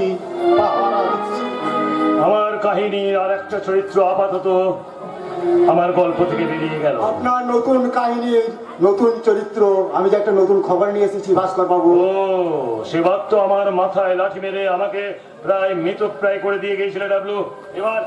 এবার কি ওই শয়তান মোহনলাল ওই শঙ্কর বাবু দুজনে মিলে কনসাল্ট করে আমাকে পৃথিবীর বাইরে পাঠিয়ে দিতে চাই? অস্ত্রটা ওরা পাঠায়নি, আমি নিজের অস্ত্রটা নিয়ে এসেছি। তুমি বেশি কথা বলার সময় নেই ভাস্কর বাবু, ওরা আমার পেছনে চর লাগিয়ে দিয়েছে। তাই সেদিন যে অন্যায় আমি আপনার সাথে করেছিলাম, আপনার পা ধরে আমি ক্ষমা চেয়ে নিতে চাই ভাস্কর বাবু। আপনি আমাকে ক্ষমা করুন। তুমি তোমাকে অনেক আগেই ক্ষমা করে দিয়েছি, কিন্তু শোনো, তোমাকে ক্ষমা করলেও ওই শয়তান মোহনলালদের আমি কিছুতেই ক্ষমা করবো না। তোমার অস্ত্রটা বার করো, অস্ত্রটা। এইটাই হচ্ছে শয়তানদের মরণ অস্ত্র। অস্ত্র এটা তো সামান্য একটা চিঠি। আপনিই তো বলেছিলেন ভাস্কর বাবু, আপনিই তো বলেছিলেন কলমের চেয়ে শক্তিশালী অস্ত্র আর সারা পৃথিবীতে কিছু নেই। তাই আমি আমার কলম দিয়ে মজুমদার বাড়ির সমস্ত গোপন খবর ওই চিঠিতে লিখে আপনার হাতে ধরিয়ে দিলাম। আর কজন হবে আপনি আমাকে বলবেন। পাইদিদি মনে আসছে আপনার সাথে দেখা করতে, তার আগেই কিন্তু চিঠিটা পড়ে নেবেন। চলি ভাস্কর বাবু, চলি। আমার বাড়ি ছোট পায়েল, দুর্মম দুর্বাদ ওই মেঘনাথের স্ত্রী পায়েল, সেও আসছে আমার সঙ্গে দেখা করতে। খবর খবর, নতুন খবর, জোর খবর। হাসি বন্ধ করো কাকা, হাসি বন্ধ করো, হাসি বন্ধ করো। তোমার বাকি লেখাটা লিখে আমার হাতে দাও, আমি প্রেসে গিয়ে জমা দিয়ে আসি। আচ্ছা তাপস, আমার লেখার একাদশ পরিচ্ছদ কি শেষ হয়ে গেছে? নিশ্চয়ই প্রেসের লোকেরা তোমার দ্বাদশ পরিষদ ছাপার জন্য উঠে পড়ে লেগেছে। কেন? কেন জানো? ওই মোহনলাল মজুমদার আর আমার বাবা তোমার বাকি লেখাটা যাতে শেষ না হয় তার জন্য শেষ কামড় দেওয়ার চেষ্টা করবে। তাই আমি তোমাকে জোরহাত করে অনুরোধ করছি কাকা, সব কাজ ফেলে, সব চিন্তা ভুলে তুমি সত্যযুগ আসছের শেষ অংশটুকু লিখে তুমি আমার হাতে তুলে দেওয়ার চেষ্টা করো কাকা। কিন্তু তাপস, আমার সেই চেষ্টা যদি ব্যর্থ হয়ে যায়, তাহলে মায়ের, আমার, তোমার, আমাদের যে বেঁচে থাকার আর কোনো রাস্তা থাকবে না কাকা। তাপস তুই কাঁদছিস? কাঁদবই তো কাকা। তুমি যে এদেশের যুব শক্তির ঘুম ভাঙারে গান, তুমি যে আমাদের আদর্শ কাকা। তাই আদর্শহীন মানুষ কি কখনো বেঁচে থাকতে পারে কাকা? পারে না কাকা, পারে না, কোনোদিনই পারে না কাকা। কাকা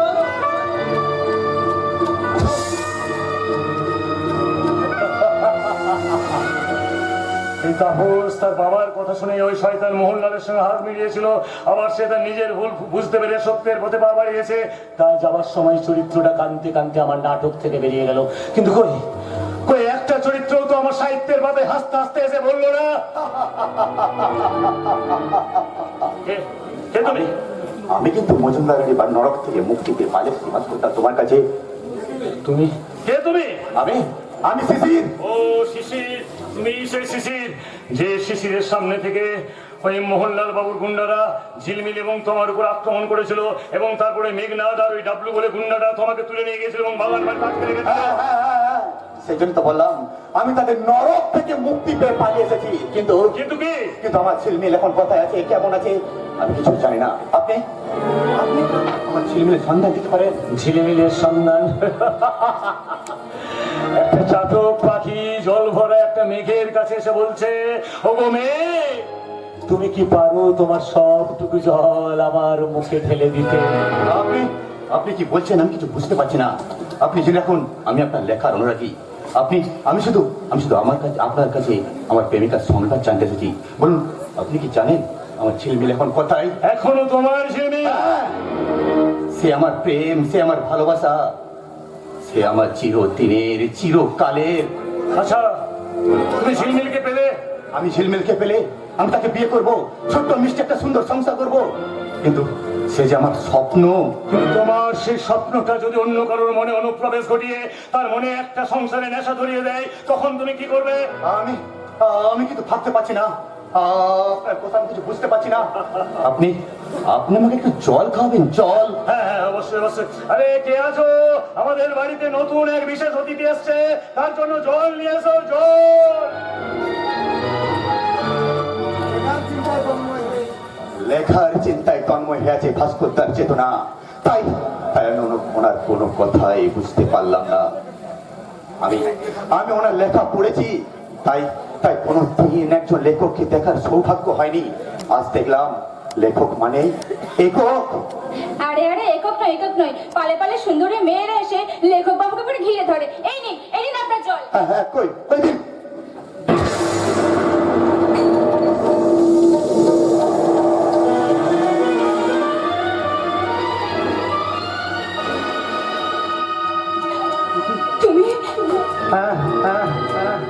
আমি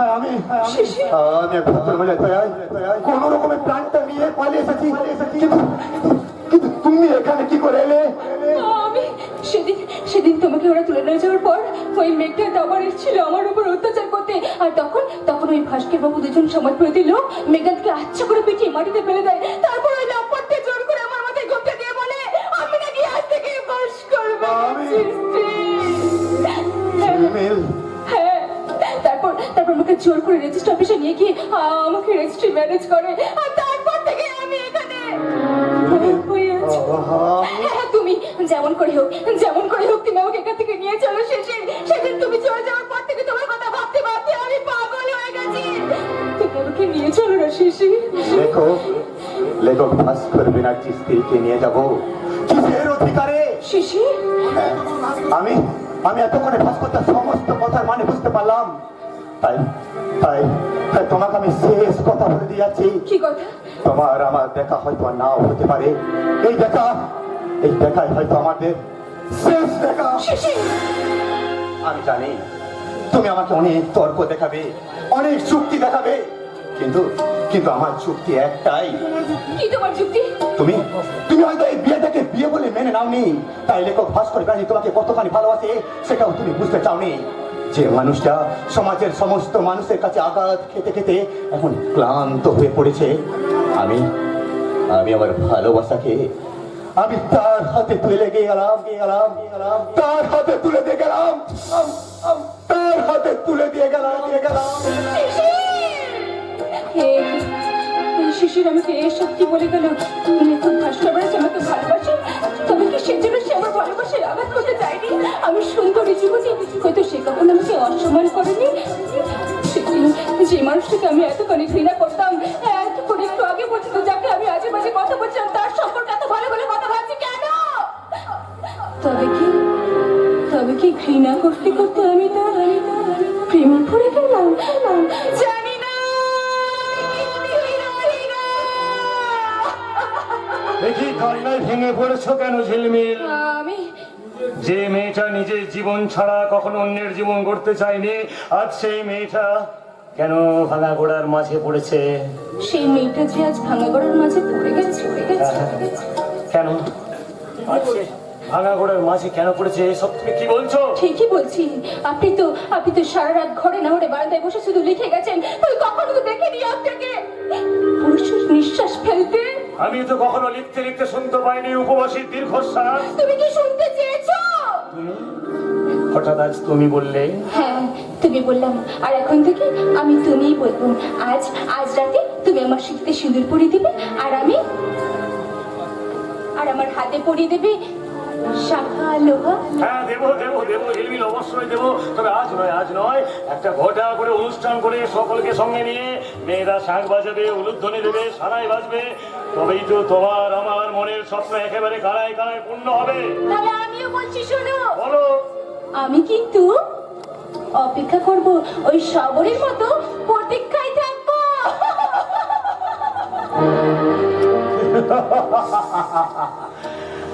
শৃঙ্খলিত শব্দের বাগান, স্বপ্নের শিকড়গুলো মাটি ছুঁতে চায়। নিরস নিস্তব্ধ ইচ্ছা ডানা ভাঙা বিহঙ্গের মতো পাখা ঝাপটায়।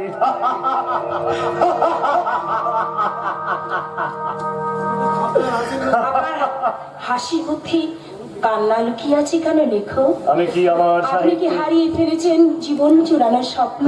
আমি কি আমার সাহিত্যের চরিত্রের সঙ্গে কথা বলছি? না লেখক, না, আমি আপনার সাহিত্যের চরিত্র নই, আমি সামাজিক দুর্ভিক্ষের চরিত্র। আমি দেশ জুড়ে নারী নির্যাতন উজ্জ্বল দৃষ্টান্ত। আমি মুনাফার জমিতে পড়ে থাকা ক্ষত বিখ্যাত যৌবনা শতাব্দীর লাশ। না, আমি পায়েল নই। তুমি কি বলছো? আমি কি স্বপ্ন দেখছি? স্বপ্ন নয়, সাহিত্যিক স্বপ্ন নয়, আমি সত্যি বলছি। আমি 4 বছর বয়সে হারিয়ে গেছিলাম। আমার নাম দোয়েল, আজ আমি কণিকা। কি বলছো? আমি তাহলে আসল পায়েল কোথায়?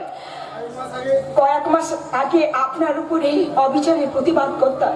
শয়তান মোহলাল তাকে গলা টিপে খুন করেছে। কি বললে তুমি? আমার সাহিত্য অনুরাগিনী ওই পায়েলকে শয়তান মোহনলাল গলা টিপে মেরে ফেলেছে, কিন্তু এই খবর আমি জানতে পারিনি। কেন আমি জানতে পারিনি? আপনি তো দূরের কথা, মোহন বাবু আর ডাবলু ছাড়া এ বাড়ি আর কেউ জানে না, এমনকি মেঘনাথ না। সে কি এসব কি বলছো তুমি? তার মানে একই রকম দেখতে বলে তোমাকে নকল পায়েল সাজিয়ে এনে ওই শয়তান মোহনলাল তার নিজের ভাইকে ঠকাচ্ছে, এই সমাজকে ঠকাচ্ছে, আর পুলিশের চোখে ধুলো দিয়ে লক্ষ লক্ষ টাকা কামিয়ে যাচ্ছে। হ্যাঁ, আমি লিখবো আমার সাহিত্যের উপন্যাস, আমি এই কথাগুলো লিখবো। পরে লিখবেন, দেখুন, পরে লিখবেন। ওই দেখুন দোতলার বারান্দা থেকে শঙ্কর বাবু আর ছোট বাবু আমাদের দিকে লক্ষ্য করছে। আপনি আমার সঙ্গে কিরকম ব্যবহার করেন? তাহলে এখন কি হবে? অভিনয় করতে হবে লেখক, অভিনয় করতে হবে।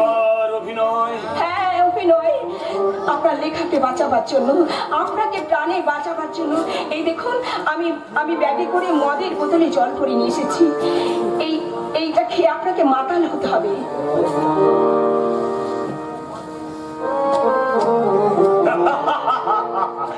সারা সত্যি এই সারা মদ খেয়ে না তোমার এই যৌবন দেখে আমার মায়ের লেসা ধরে।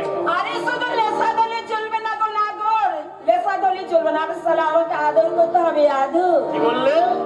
এসো নাগর আমার ঘরে, খাবে যদি পদ্ম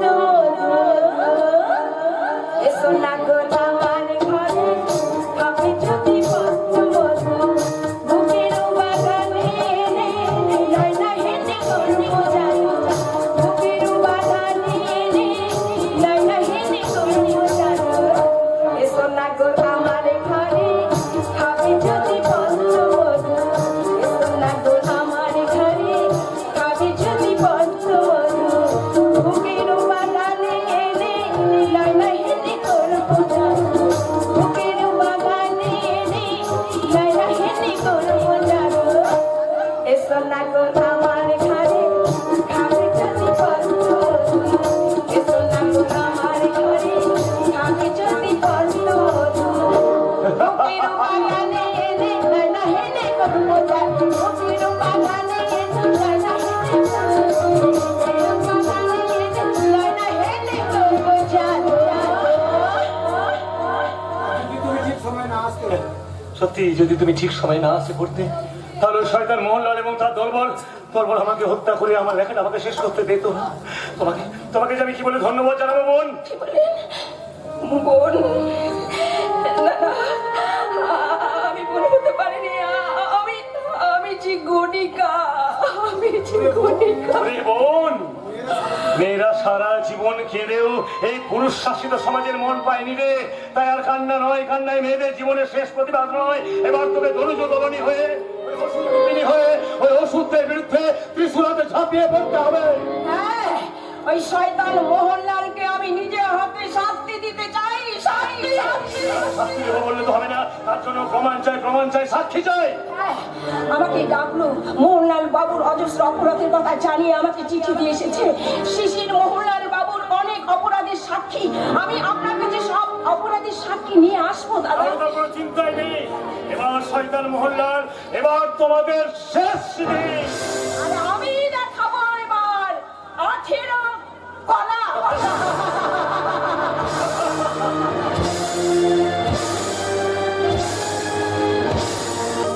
সোনার বাচ্চা সাবিত্রীকে পাঠিয়েছি ওই ভাস্কর ব্যানার্জির বাড়িতে, কিন্তু ও না ফেরা পর্যন্ত আমি নিশ্চিন্ত হতে পারছি না। শুধু ভাস্কর শালা যদি সাবিত্রীকে সন্দেহ করে, শুধু আমার সেই ভয় হচ্ছে, ভয়। কিন্তু না, আমি মোহনলাল করে শুধু তাই তো সারা এখানকার সমস্ত কাজ আমি গুছিয়ে নিয়ে আমি বিদেশে চলে যাবো। বিদেশে ভাইটাকে তো সারা ফাঁকি দিয়েছি। এরপর ওই কণিকা ছুরিটাকে আমি সারা খাকির হালুয়া খাইয়ে দিয়ে যাবো। হালুয়া আবার কি জিনিস জামাই বাবু? আরে সব কথাই সবসময় মানে করতে নেই। আপনি নাকি আনন্দ লাড়ু খেতে চেয়েছেন, কিন্তু আমি বাবা এখন কোনো আনন্দ লাড়ু হতে পারবো না। আস্তে আস্তে বলো, কেউ শুনে ফেলবে তো। সে তো পাবে, আপনাদের ওই পেয়ারের ছোট বৌমা, সে তো শোনার জন্য একেবারে বসে আছে। বলছো তুমি?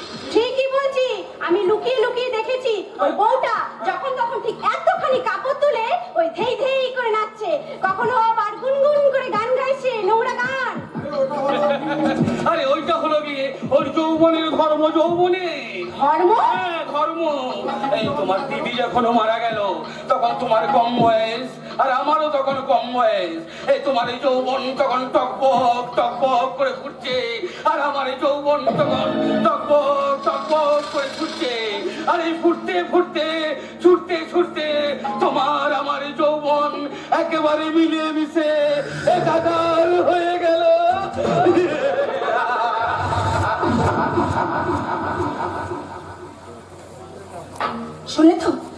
শুনলে তো তোমার দাদার শাড়ির কীর্তিকলাপ তুমি নিজে কানে শুনলে তো? দেখলে? শুধু দেখলাম না, কিছু কথাও শুনলাম। কতটুকু শুনেছি তুমি? কতটুকু শুনেছো? তোমার দাদার চরিত্র তুমি কতটুকু জানো? আমি হ্যাঁ, ভাবো তো, 2 নম্বরি করে যত টাকা ও জমিয়েছে সব নিজের নামে। ধ্যাৎ, ওই সময় আমি বিশ্বাস করি না। কেন বিশ্বাস করবে না? নিজের চোখে দেখো, সে কথা তুমি বিশ্বাস করবে না। আর সেই জন্য বলছি, তোমার দাদা নিজের স্বার্থ সিদ্ধি করতে আমাকে ভাস্কর ব্যানার্জি বাড়িতে পাঠিয়েছিল, আর তুমি সেটাকে ঘাড় হেট করে মেনে নিলে। তোমার লজ্জা করে না? হ্যাঁ, তাও তো বটে। আমার ভুল হয়ে গেছে। আমি আজই দাদাকে দেখে নেবো। দাদা, এই দাঁড়াও, আদার আমি মতো কাজ করো না। যেটা বলছি মন দিয়ে শোনো। বলো। হ্যাঁ, শোনো না, বলছি চিৎকার চেঁচামেচি করলে তোমার দাদা সতর্ক হয়ে যাবে, তাহলে তুমি তাকে ধরতে পারবে না। আর তাছাড়া আজ রাতের মধ্যে এই বাড়িতে তোমার দাদা একটা অঘটন ঘটাবে। অঘটন ঘটাবে? হ্যাঁ, অঘটন। আর সেই অঘটনের দায় তোমার কাঁধে চাপিয়ে দেবে।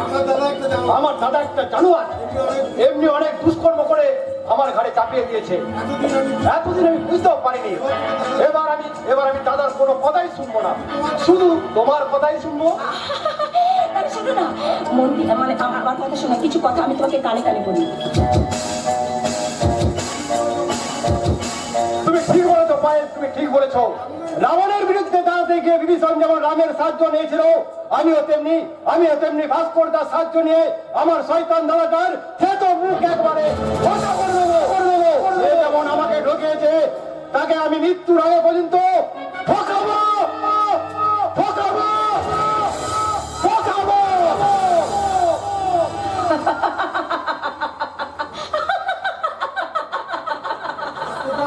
ভাস্কর তো আমাকে যে পথে চলতে শিখেছে, আমি ঠিক সেই পথে চললাম। আমার যমজ বোন পায়েলকে যে শয়তান খুন করেছে, তাকে আমি কিছুতেই ছাড়বো না, কিছুতেই না। অসভ্য বউটা, যখন তখন এভাবে কাপড় তোলার অভ্যাসটা ত্যাগ করতে পারো না? আরে অঞ্জনা দি, আমি তো সালা আমার কাপড় তুলি, তোমার কাপড়টা তুলতে যাই না। পায়েল, তুমি কি মেয়ে পাড়ার মেয়ে নাকি? এই তুমি সবসময় আমার ছেনা খুঁজে বেড়া কেন বলো দেখি? মুখ সামনে কথা বলবে। আমি আর কত সামলাবো বলো দেখি? তুমি যে যখন তখন আমার ভাসুরটা করে ঘাড়ের উপরে একবারে হামলে পড়ছো। ছি, ছি, ছি, ছি, ছি, ছি, কি মিথ্যে, কি মিথ্যে। আমার জামাইবাবুর সঙ্গে আমি একটু ইয়ার্কি ঠাট্টা পর্যন্ত করি না, বরং তুমি যখন তখন। এই দেখো চালনী সুন্দরী, তোমার মুখে সূচের বিচার মানায় না, বুঝেছো? তবেরই নষ্ট মেয়ে মানুষ। কেষ্টনগরে পুতুলের মতন হাত পা ছুবি না, বুঝেছি? তাহলে হাতটা ভেঙে দেবো। আমি এক্ষুনি আমার জামাইবাবুকে গিয়ে সব কথা বলবো, আর যদি না পারি তাহলে আমার নাম অঞ্জনা নয়। যাবে যা। আলা তোর জামাই বাবু, তোর এই জামাই বাবুকে তাতিয়ে তুই আমার যমজ বোনকে মেরে ফেলতে বাধ্য করেছিস। তোকে আমি ছেড়ে দেবো ভেবেছিস? তোকে আমি প্রতিশোধে ছায়ের উপরে আসবো, পেঁচিয়ে কাটবো। তবে না, আমি নিজে হাতে কাটবো না, তোর সেই প্যারে জামাই বাবুকে দিয়ে কাটাবো।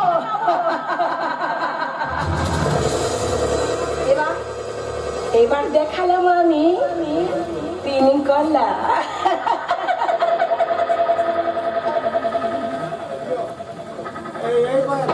এই পাই, ওই সংসার বংশের কথাগুলো কার উদ্দেশ্যে বলছো? নিশ্চয়ই অঞ্জনার উদ্দেশ্যে। সেই উদ্দেশ্যের মধ্যেই তো আছে আপনার ধরা চন্দ্র। হ্যাঁ? তোমাকে তো কতদিন বলেছি, আরে এইটা তো গৃহস্থ বাড়ি, আর তোমার মুখে উল্টো পাল্টা কথা মানায় না। আরে রাখো তো, তোমার শাড়ি যেভাবে আমার ছেঁড়া খুঁজে বেড়াচ্ছে না, তখন তোমার পরে গেলে তোমার হাতে একবার হাত করা পড়বে। হ্যাঁ, কি বলছো তুমি?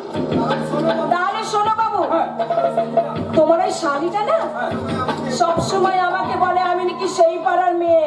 তাই নাকি? হ্যাঁ, বাকি কথা শোনো বাবু, তোমার এই পোষাগুন্ডা ডাবলুর কেনা সেদিন পাটের দিনে তোমার শাড়ি অঞ্জনা দি এখান থেকে পালিয়ে যেতে মানে সহযোগিতা করেছে। কেন আবার কি? সে যে ওই ছেলেটাকে ভালোবেসে ফেলেছে গো। হ্যাঁ? আমার ওই পোশাক গুন্ডাদের সঙ্গে এই হ্যাঁ, সবে মাত্র 3 কলা দেখালাম। বলছি, ওই তুমি সত্যি কথা বলছো তো? হ্যাঁ গো বাট ঠাকুর, হ্যাঁ সত্যি। হ্যাঁ? আজ আমি সেই শয়তানিকে এই বাড়ি থেকে গলা ধাক্কা দিয়ে আমি বার করে দেবো। আমার সঙ্গে ইয়ে থাকতে সামান্য একজন গুন্ডার সঙ্গে অঞ্জনা অঞ্জনা এই, কি হলো জামাই বাবু, বউটা দোষ স্বীকার করেছে তো? তার আগে তুই বল সেই ডাবলু গুন্ডাকে তুই কেন বাড়ির থেকে বার করে দিয়েছিস? হ্যাঁ ঠিকই বলছি। দেখবে দাদামণি, আপনার আবার তো যখন তখন মেয়ে ছেলে গায়ে হাত তোলার অভ্যেস আছে, আপনি আবার আর ওই শাড়ির গায়ে আবার হাত তুলে বসবেন না। ওরে শয়তানি! এই শয়তানি ও নয়, শয়তানি তুই। তোকে তোকে এই মুহূর্তে আমি আমার এই বাড়ির থেকে বার করে দেবো। তোর কোনো কথা আমি শুনবো না। যা বলছি বেরিয়ে যা, তুই আর কোনোদিনও আমার এই বাড়িতে ঢুকবি না। যা যা বলছি, যদি না যাস তাহলে আমি আমি নিজের হাতে তোকে গলা ধাক্কা দিয়ে এই বাড়ি থেকে বার করে দেবো। চল বলছি, চল চল।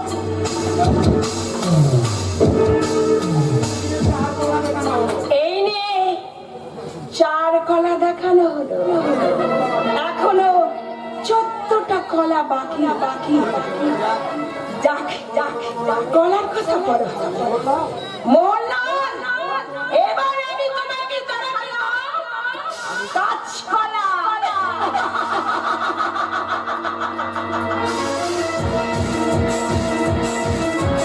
নারী মাত্রই কলাবতী, তার চোখে আছে দৃষ্টির নেশা, হৃদয়ে আছে ভালোবাসার নেশা। নারী হাসলে পুরুষ মুগ্ধ হয়, পুরুষ সারা জীবন ধরে নারীর কান্নার কাছে পরাজিত হয়। ঠিকই, আমি আমার প্রতিবাদের সাহিত্যে আজ নারীর সম্পর্কে এত কথা লিখছি কেন? তাহলে তাহলে কি আমি একটু একটু করে ঝিলমিলকে ভালোবেসে ফেলেছি? না না না না না না, এই কিছুতেই হতে পারে না, কিছুতেই না। আমার লেখা হয়তো ভুলে গেছে, আমার এই ভুল লেখাগুলো আমি এখনই ছিঁড়ে ফেলবো। হ্যাঁ, আমি এখনই ছিঁড়ে আরে ফেলবো। আরে আরে, লেখাটা ছিঁড়ে ফেলছো কেন? ভাষাগুলো ভুল হয়ে গেছে বলে। ভাষা ভুল হয়ে গেল, আশা তো ভুল হয়নি। কে কে তুমি? আরে বাবা, লিখতে লিখতে তুমি কি পাগল হয়ে গেছো? না আমাকে চিনতে পারছো না? আমি তোমার স্ত্রী, তোমার ঝিলমিল। ঝিলমিল? কি হলো, তুমি হাসছো না? তোমার স্মৃতিতে সিঁদুর পরিয়ে দিইনি বলে তুমি আমার উপর অভিমান করেছো, তাই না?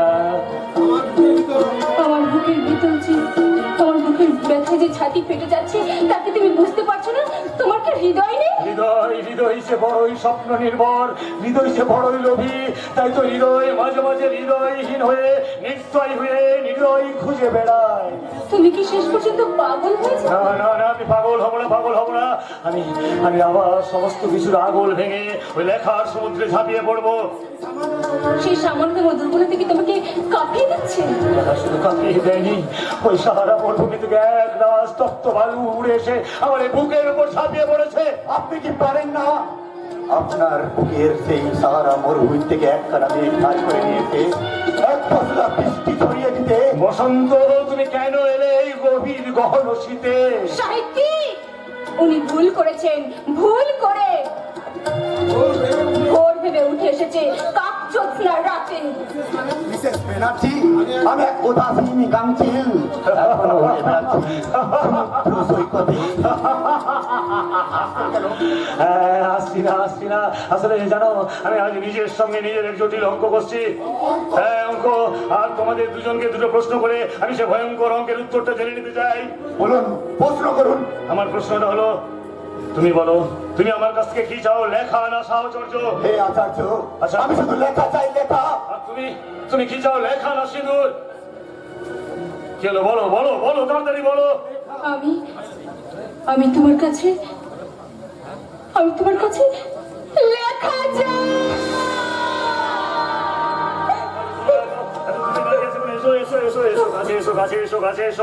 আসলে জানো, তোমাদের দুজনকে নিয়ে আমি এক নতুন ইতিহাস সৃষ্টি করতে চাই। আর এই সমাজের বুকে আমি নিজে ইতিহাস হয়ে যেতে চাই, ইতিহাস। আমি তোমার স্ত্রী, তুমি না আমাকে রেজিস্টার ম্যারেজ করে বিয়ে করেছো? হ্যাঁ, রেজিস্ট্রি ম্যারেজ করে বিয়ে করলেও আমি শুধুমাত্র রেজিস্ট্রি ম্যারেজের নামে প্রহসন করেছিলাম, তুমি বিশ্বাস করো। আমি রেজিস্ট্রি ম্যারেজ করে বিয়ে করলেও আমি কিন্তু তোমাকে সত্যি সত্যি বিয়ে করিনি।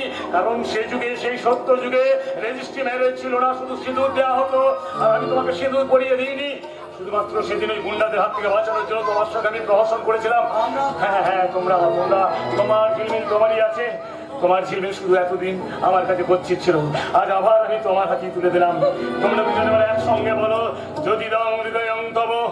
বলো বলো বলো, যদি দং হৃদয়ং তব, বলস্তু হৃদয়ং মম, যদি দং হৃদয়ং তব, বলস্তু হৃদয়ং মম।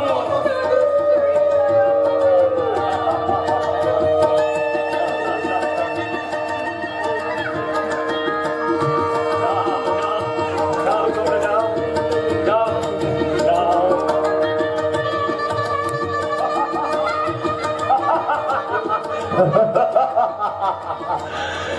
হে পৃথিবী, আজ আমি তো সব কিছু তোমার হাতেই তুলে দিলাম। এবার তুমি বলো, আমি তখন সম্পূর্ণ নিঃস্ব, তুমি আমার কাছ থেকে আর কি চাও? আর কি চাও বলো বলো বলো পৃথিবী, বলো বলো, আর কি চাও? দাদা, আজ আমি তোমার কাছে একটা জিনিস ভিক্ষে চাই। বল বল, তাড়াতাড়ি বলে বল, আমার লেখা এখন অনেক বাকি আছে, তুই কি চাস তাড়াতাড়ি বলে ফেল। তোমার জীবনের এক শত্রুকে, তোমার বোনের জীবনের ভালোবাসাকে তোমায় ক্ষমা করতে হবে দাদা। তুই মেঘনাথকে ভালোবেসে ফেলেছিস বুঝি? হ্যাঁ দাদা, আমি যে মেঘনাথের সন্তানের মা হতে চলেছি। সে কি বলছিস তুই? আচ্ছা এই খবর মেঘনাথ জানে? কোথায় কোথায় আছে সে? ঘৃণায় লজ্জায় সে মাথা নিচু করে বাইরে দাঁড়িয়ে আছে দাদা। আচ্ছা তাকে আসতে দে, আসতে দে, আমার ওই নতুন চরিত্রকে আসতে দে, এসে আমার কাছে বলতে দে। আপনি আমাকে ক্ষমা করুন ভাস্করদা, বাইরের মুখে যখন সব কথা শুনেছেন তখন ক্ষমা করে আমাকে নরক থেকে উদ্ধার করুন। আরে এসো এসো, কাছে এসো, দূরে মানে এসো এসো। আজ থেকে তুমি আর আমার শত্রু নও, আজ থেকে তুমি আমার কাছে এক উজ্জ্বল অনুশোচনা। ভাস্করদা, আমি আপনার সঙ্গে কিছু কথা বলতে চাই। বলো বলো। একটু বুঝিয়ে বলো। ভাস্করদা, আমি গুছিয়ে কথা বলতে পারি না, নিজেকে সাজিয়ে গুছিয়ে মানুষ সঙ্গে মিশতেও পারি না।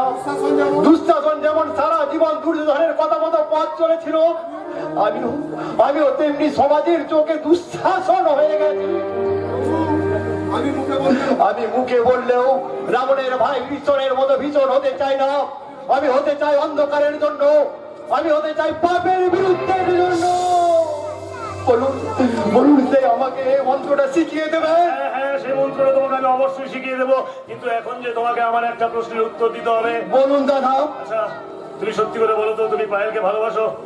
কি হলো, লজ্জা নয় লজ্জা নয়, তোমার এই প্রশ্নের উত্তরের উপর নির্ভর করছে অনেক কিছু। বলো বলো, তুমি উত্তর দাও।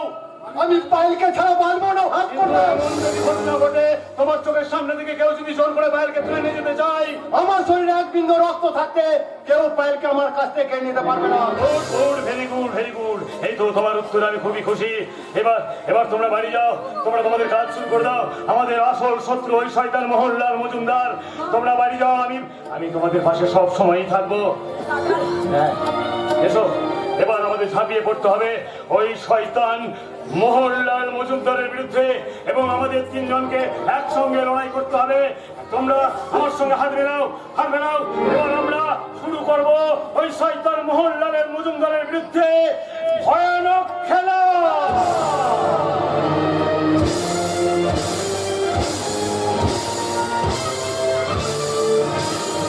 ভাস্কর ব্যানার্জি লেখা সত্য যুগাস্ত উপন্যাস শেষ হয়ে গেছে। তা কি করে সম্ভব? আমি যা সন্ধ্যেবেলায় ওই ভাস্করের লেখাগুলো নষ্ট করে দেওয়ার জন্য সেদিন সে গণিকা মেয়েটাকে পাঠিয়েছি। সেই গণিকাটা তো, সেই গণিকাটা দেখতে হুবহু আপনার ভাই বইয়ের মতো। হ্যাঁ হ্যাঁ হ্যাঁ, সেই গণিকাটিকে আমি পাঠিয়েছি। সে এখন ভাস্কর ব্যানার্জি সন্নিধ্যে এসে নিজেকে সম্পূর্ণ চেঞ্জ করে ফেলেছে। এবারে সমস্ত খবর জানিয়ে দিয়েছে ভাস্কর বাবুকে, এবং ভাস্কর বাবু হুবহু তা লিখে ফেলেছেন তার ওই উপন্যাসে। ঠিক রে, তাহলে তাহলে এখন কি হবে? আমরা তুই ভাইকে ধরা পড়ে যাবো। ধরা তো পড়তেই হবে, সে আজ না হয় কাল, কাল না হয় পরশু। যতদিন পালিয়ে বাঁচতে পারেন ততই মঙ্গল। তাই এখান থেকে আমি এখনই ছুটি নিয়ে চলে যাচ্ছি। হ্যাঁ, আমিও পালাবো, আমিও পালাবো। কিন্তু যাওয়ার আগে ওই কণিকা মেয়েটাকে আমি বেমানের সাজা দিয়ে যাবো। ওর বিশ্বাসটা আমি ভেঙে দেবো। ওকে আমি কলা টিপে মেরে একেবারে শেষ করে দিয়ে দেবো। আপনি যা পারেন করুন। আপনাদের অনেক নুন খেয়েছি তো, তাই আমি সাবধান করতে এলাম, খুব সাবধান। আপনি আমাকে একা ছেড়ে যাবেন না। আমার ভীষণ ভয় করছে। জীবনে আমি অনেক পাপ করেছি। কেবল মনে হচ্ছে ওই মোড়া মানুষগুলো এই জানতে হয়ে আমার গলাটা টিপে মারতে আসছে।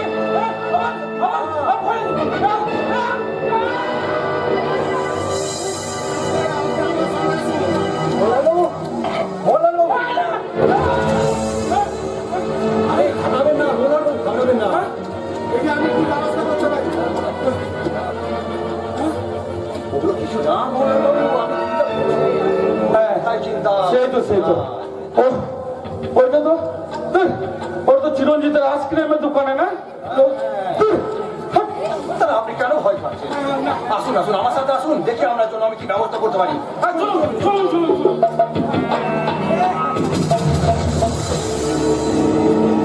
তার বাড়ি থেকে ফিরে আসার পর দেখলাম ওই শয়তান ছোট বাবু আর মোহনলাল ওই উপরে বসে কি যেন আলোচনা করতে করতে চলে গেল।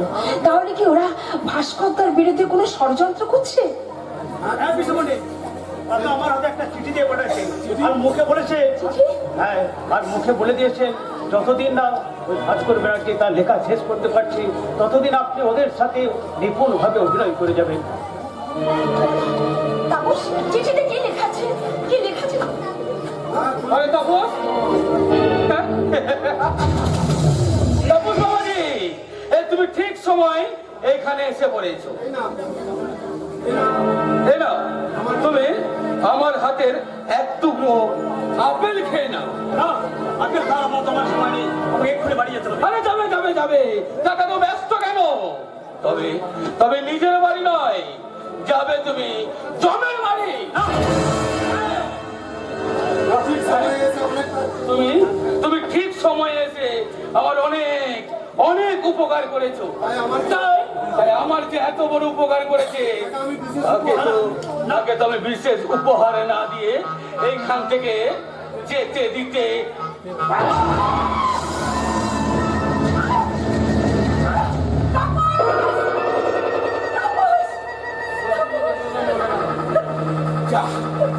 শত্রুর বেটাটা মরে গেল, সারা পথে চুকে গেল। এই কবিকাটাকে আমি পরে দেখে নেব। আপাতত আপাতত আপাতত আমাকে, হ্যাঁ হ্যাঁ আমাকে আমাকে আপাতত এইখান থেকে পালাতে হবে। পালিয়ে যেতে পারবি না রে জানোয়ার, পালাতে তুই পারবি না। আমি এক্ষুনি থানায় চলে যাচ্ছি, বড় বাবুকে তোর সমস্ত কথা আমি জানিয়ে দিতে যাচ্ছি। আমি এক্ষুনি যাচ্ছি। শয়তানি শয়তানি গণিকাটা পুলিশে খবর দিতে গেল। তাহলে তাহলে এখন কি হবে? হ্যাঁ, ওইদিকে ওই বড় বাবুটা আমার ভাস্করের পক্ষে। যদি আমাকে হাতে নাতে ধরতে হয় তাহলে তাহলে সারা রক্ষে থাকবে না। মোহনলাল বাবু বাড়ি আছেন? মোহনলাল বাবু, পেয়েছি পেয়েছি, আমি সারা বাঁচার পথ আমি খুঁজে পেয়েছি। সারা ঠিক সময়ে শঙ্কর বাবু এসে পড়েছে। হ্যাঁ, শঙ্কর আসুন আসুন, এমএলএ সাহেব আসুন। এবার খবর, আরে মশাই খবর তো দারুণ। ওই বেশ্যা মেয়েটার সঙ্গে ভাস্করের ব্যাপারটা একবারে চোখে খেয়ে আমি আর অজিত বাবু নিজের চোখে দাঁড়িয়ে দাঁড়িয়ে দেখেছি। কিন্তু এবার তো আমার একটা কথা রাখতে হবে। বলুন বলুন বলুন এমএলএ সাহেব, কি কথা? তোমার পেলে একেবারে সাকসেস। এবার যে আমার একটা কথা রাখতে হবে, বললাম না? বলুন বলুন, কি কথাটা বলবেন? আরে বাবা, এই যে 2 নম্বরই করে ফলাও ভাবে এত ব্যবসা রমরমিয়ে চালাচ্ছ, আমাকে তো 1 লক্ষ টাকা কমিশন দিতে হবে।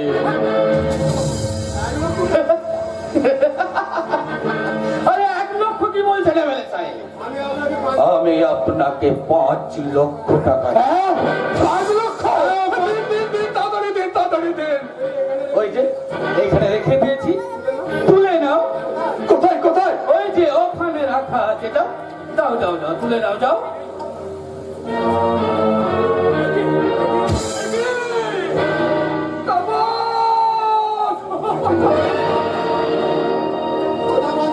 কথা বল তাপস, তুই কথা বল।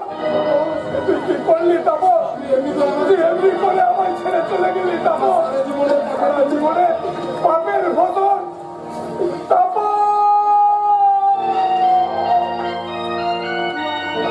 You are under arrest, Mr. Shankar Banerjee. সিপাই, আসামিকে অ্যারেস্ট করো। Okay sir. আপনি কিছু বলবেন শঙ্কর বাবু? কি আর বলবো বলুন তো? আমার জীবনের শেষ কথা তো আমার এই হতভাগ্যর সন্তান তার জীবন দিয়ে বলে গেল। সিপাই, আসামিকে জিপে তোলো আর এই লাশটাকে পোস্টমর্টমের জন্য নিয়ে যেতে হবে। ছোট বাবু, আপনি আমার বন্ধুটাকে এইখান থেকে নিয়ে যান। আমি যে আর এই দৃশ্য দেখতে পাচ্ছি না। ঠিক আছে ঠিক আছে দিয়ে দেন। আচ্ছা আর তাপসের বটিটাও নিয়ে যাবে। আচ্ছা আচ্ছা ঠিক আছে ঠিক আছে চলো শিবাই ওকে নিয়ে চলো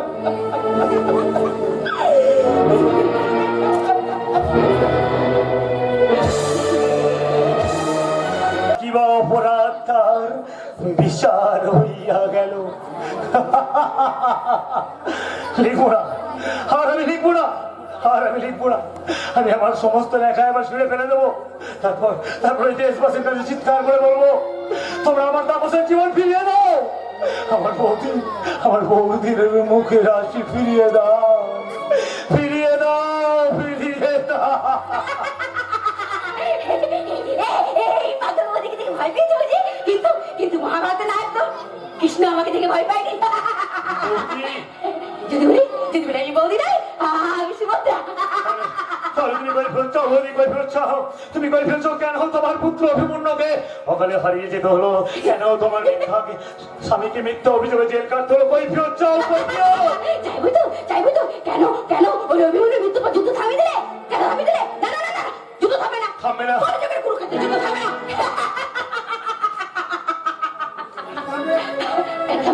কেন থামবে? আমার একটা তপস্য চলে গেছে, কি হয়েছে? আর মায়ের কোল থেকে তপস্য জ্বালিয়ে দিতে পারে, তাই তোমাকে যুদ্ধ চালিয়ে যেতে হবে, যুদ্ধ চালিয়ে যেতে হবে। আমার জন্য আমি যে এখন শক্তি পাবো কোথায়? শক্তি মানুষ দেবে না। মানুষ এখন রং ধানুষের মতো শুধু আকাশে উড়ে বেড়াচ্ছে। তাদের কাছ থেকে এখন প্রতিভা হারিয়ে গেছে। চরিত্রটাকে মর্গে রেখে তারা এখন নিজেদের স্বার্থ চরিতার্থ করার জন্য এদিক ওদিক হন্যে হয়ে ঘুরে বেড়াচ্ছে। তাই তুমি লেখা বন্ধ করে দিচ্ছ? না তোমার লেখা বন্ধ হবে না। কেন লেখা বন্ধ হবে? তোমার লেখার জন্য তো তোমার দাদা জেল খাটতে গেছে। তাহলে নিজে পাঠিয়ে দিয়েছি। আমার সত্য যুগ কত দূরে আসছে সেটা দেখার জন্য, তাই না? তুমি ঠিক বলেছ কৃষ্ণ। না আর তো কৃষ্ণ নয়, এবার থেকে আমি তোমাকে পরশুরাম বলবো। পরশুরাম? হ্যাঁ পরশুরাম। তোমাদের তপবন জননী ভারতবর্ষকে যারা দিনের পর দিন বলাৎকার করছে, একক থেকে দশক থেকে সহস্র থেকে কোটি কোঠা দিয়ে কোটি পরশুরাম ঝাঁপিয়ে পড়বে ওই কৃত্রিম জর্জনদের উপরে।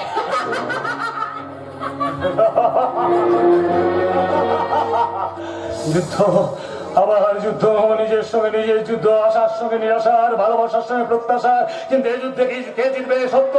হ্যাঁ সত্য। আর আমি তোমার ভীমের মতো মিথ্যা দুঃশাসনের বুকের উপর চেপে রক্ত পান করবো। কিন্তু সে হিংসার পথ, কিন্তু সেই সত্য যুগত হিংসা ছিল। হ্যাঁ আত্মা শক্তি মহামায়া ত্রিশূলে ছিল হিংসা, লোলুপতা মা কালীর কর্মে ছিল দানবীয় হিংস্রতা। ক্ষুদিরাম বোস তাড়িয়েছিলেন ব্রিটিশদেরকে তাদের হিংস্র বোমায়। তাই তো নেতাজি সুভাষ বোস বলেছিলেন, আমাকে তোমরা রক্ত দাও, আমি তোমাদের স্বাধীনতা দেবো। আর যাওয়ার সময় ব্রিটিশরা আমাদের দেশটাকে দিয়ে গিয়েছিল মিথ্যের স্বাধীনতা। না, আমি সে মিথ্যে পঙ্গুর স্বাধীনতা চাই না। আমি লিখবো, আবার লিখবো। তাতে যদি আমাকে সবকিছু হারাতে, আমি সবকিছু হারিয়ে দেবো। সব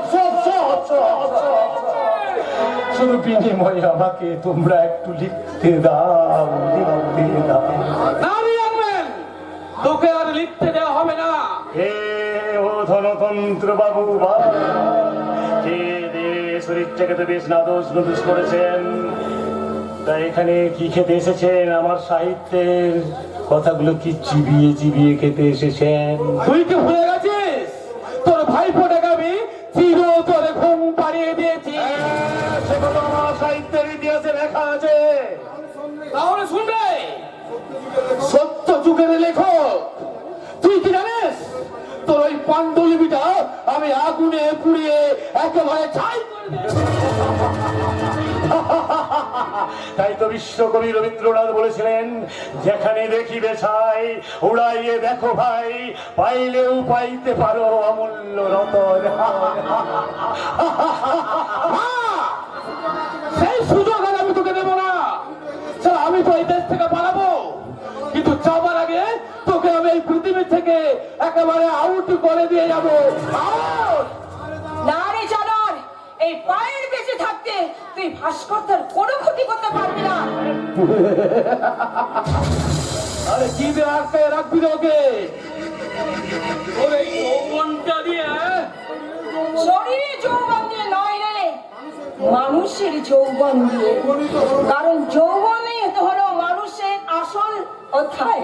মায়ের পায়ে তুই চলে যা পায়ে, কারণ তোর কিছু হয়ে গেলে আমি আর নিজেকে থাকতে পারবো না। তুই চলে যা পায়ে, তুই চলে যা। না দাদা না, আমি কিছুতে যাব না। আমার মতন একটা গণিকা মরে গেলে এই পৃথিবীর কোনো ক্ষতি হবে না। কিন্তু তুমি যে সাহিত্য, তোমার অনেক মানুষের কল্যাণের জন্য, অনেক মানুষের মঙ্গলের জন্য তোমার এই কলমেতে জ্বলে উঠবে লেলিহান অগ্নিশিখা। না রে শয়তানি, ওই অগ্নিশিখা আর কোনোদিন জ্বলবে না।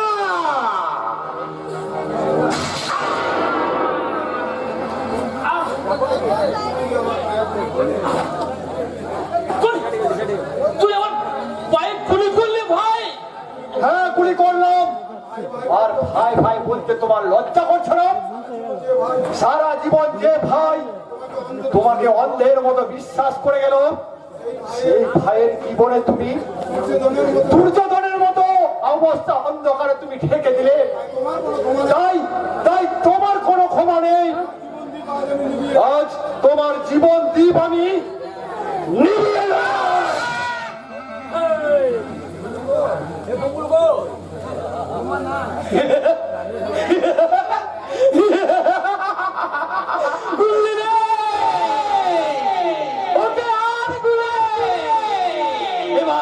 এবার আমি এই পা ঘোরাতে সারা এইখান থেকে কেটে পড়বো না। আমি কোন দিকে যাই? হ্যাঁ, এই যে ওখান হাতে দাঁড়িয়ে আছে তোর চোখ। না নয় রে, হ্যাঁ, আজ তোকে মরতেই হবে। এবার এবার আমি আমার হাতে কুঠার তুলে নিলাম। আমি এবার হব পরশুরাম। পরশুরাম যেরকম ভাবে তার মাতৃহন্তার প্রতিশোধ নিয়েছিল, সেরকম ভাবে যারা ভারত জননীকে দিনের পর দিন ধর্ষণ করছে, তাদের ইজ্জত লুট করেছে, আমি সেই সব ধর্ষণকারী ইজ্জত হরণকারীদের আজকে এই পরশুরামের মতো কুঠার মেরে পৃথিবী থেকে নিঃসন্ন করে দেবো।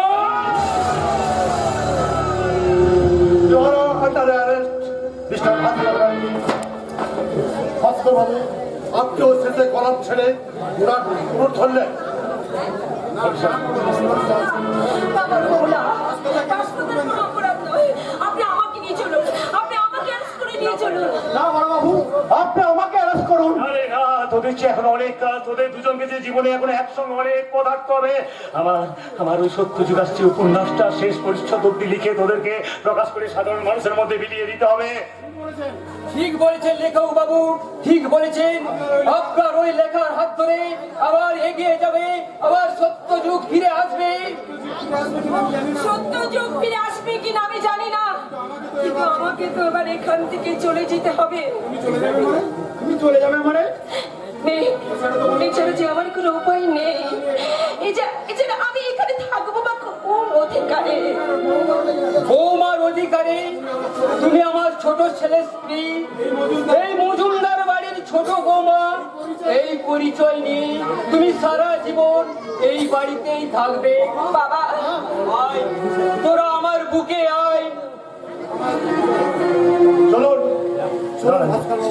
দাঁড়ান অফিসার, শুধু একটা মিনিট সময় আমি আপনার কাছ থেকে চেয়ে নিচ্ছি। এই নিপীড়িত অত্যাচারিত দেশবাসীর কাছে আমি একটা কথা বলে যেতে চাই। আমি আমার চরিত্র থেকে এক মুহূর্তের জন্য বেরিয়ে গিয়েছিলাম বলে মাননীয় দর্শক মন্ডলী আপনারা আমাকে ক্ষমা করবেন।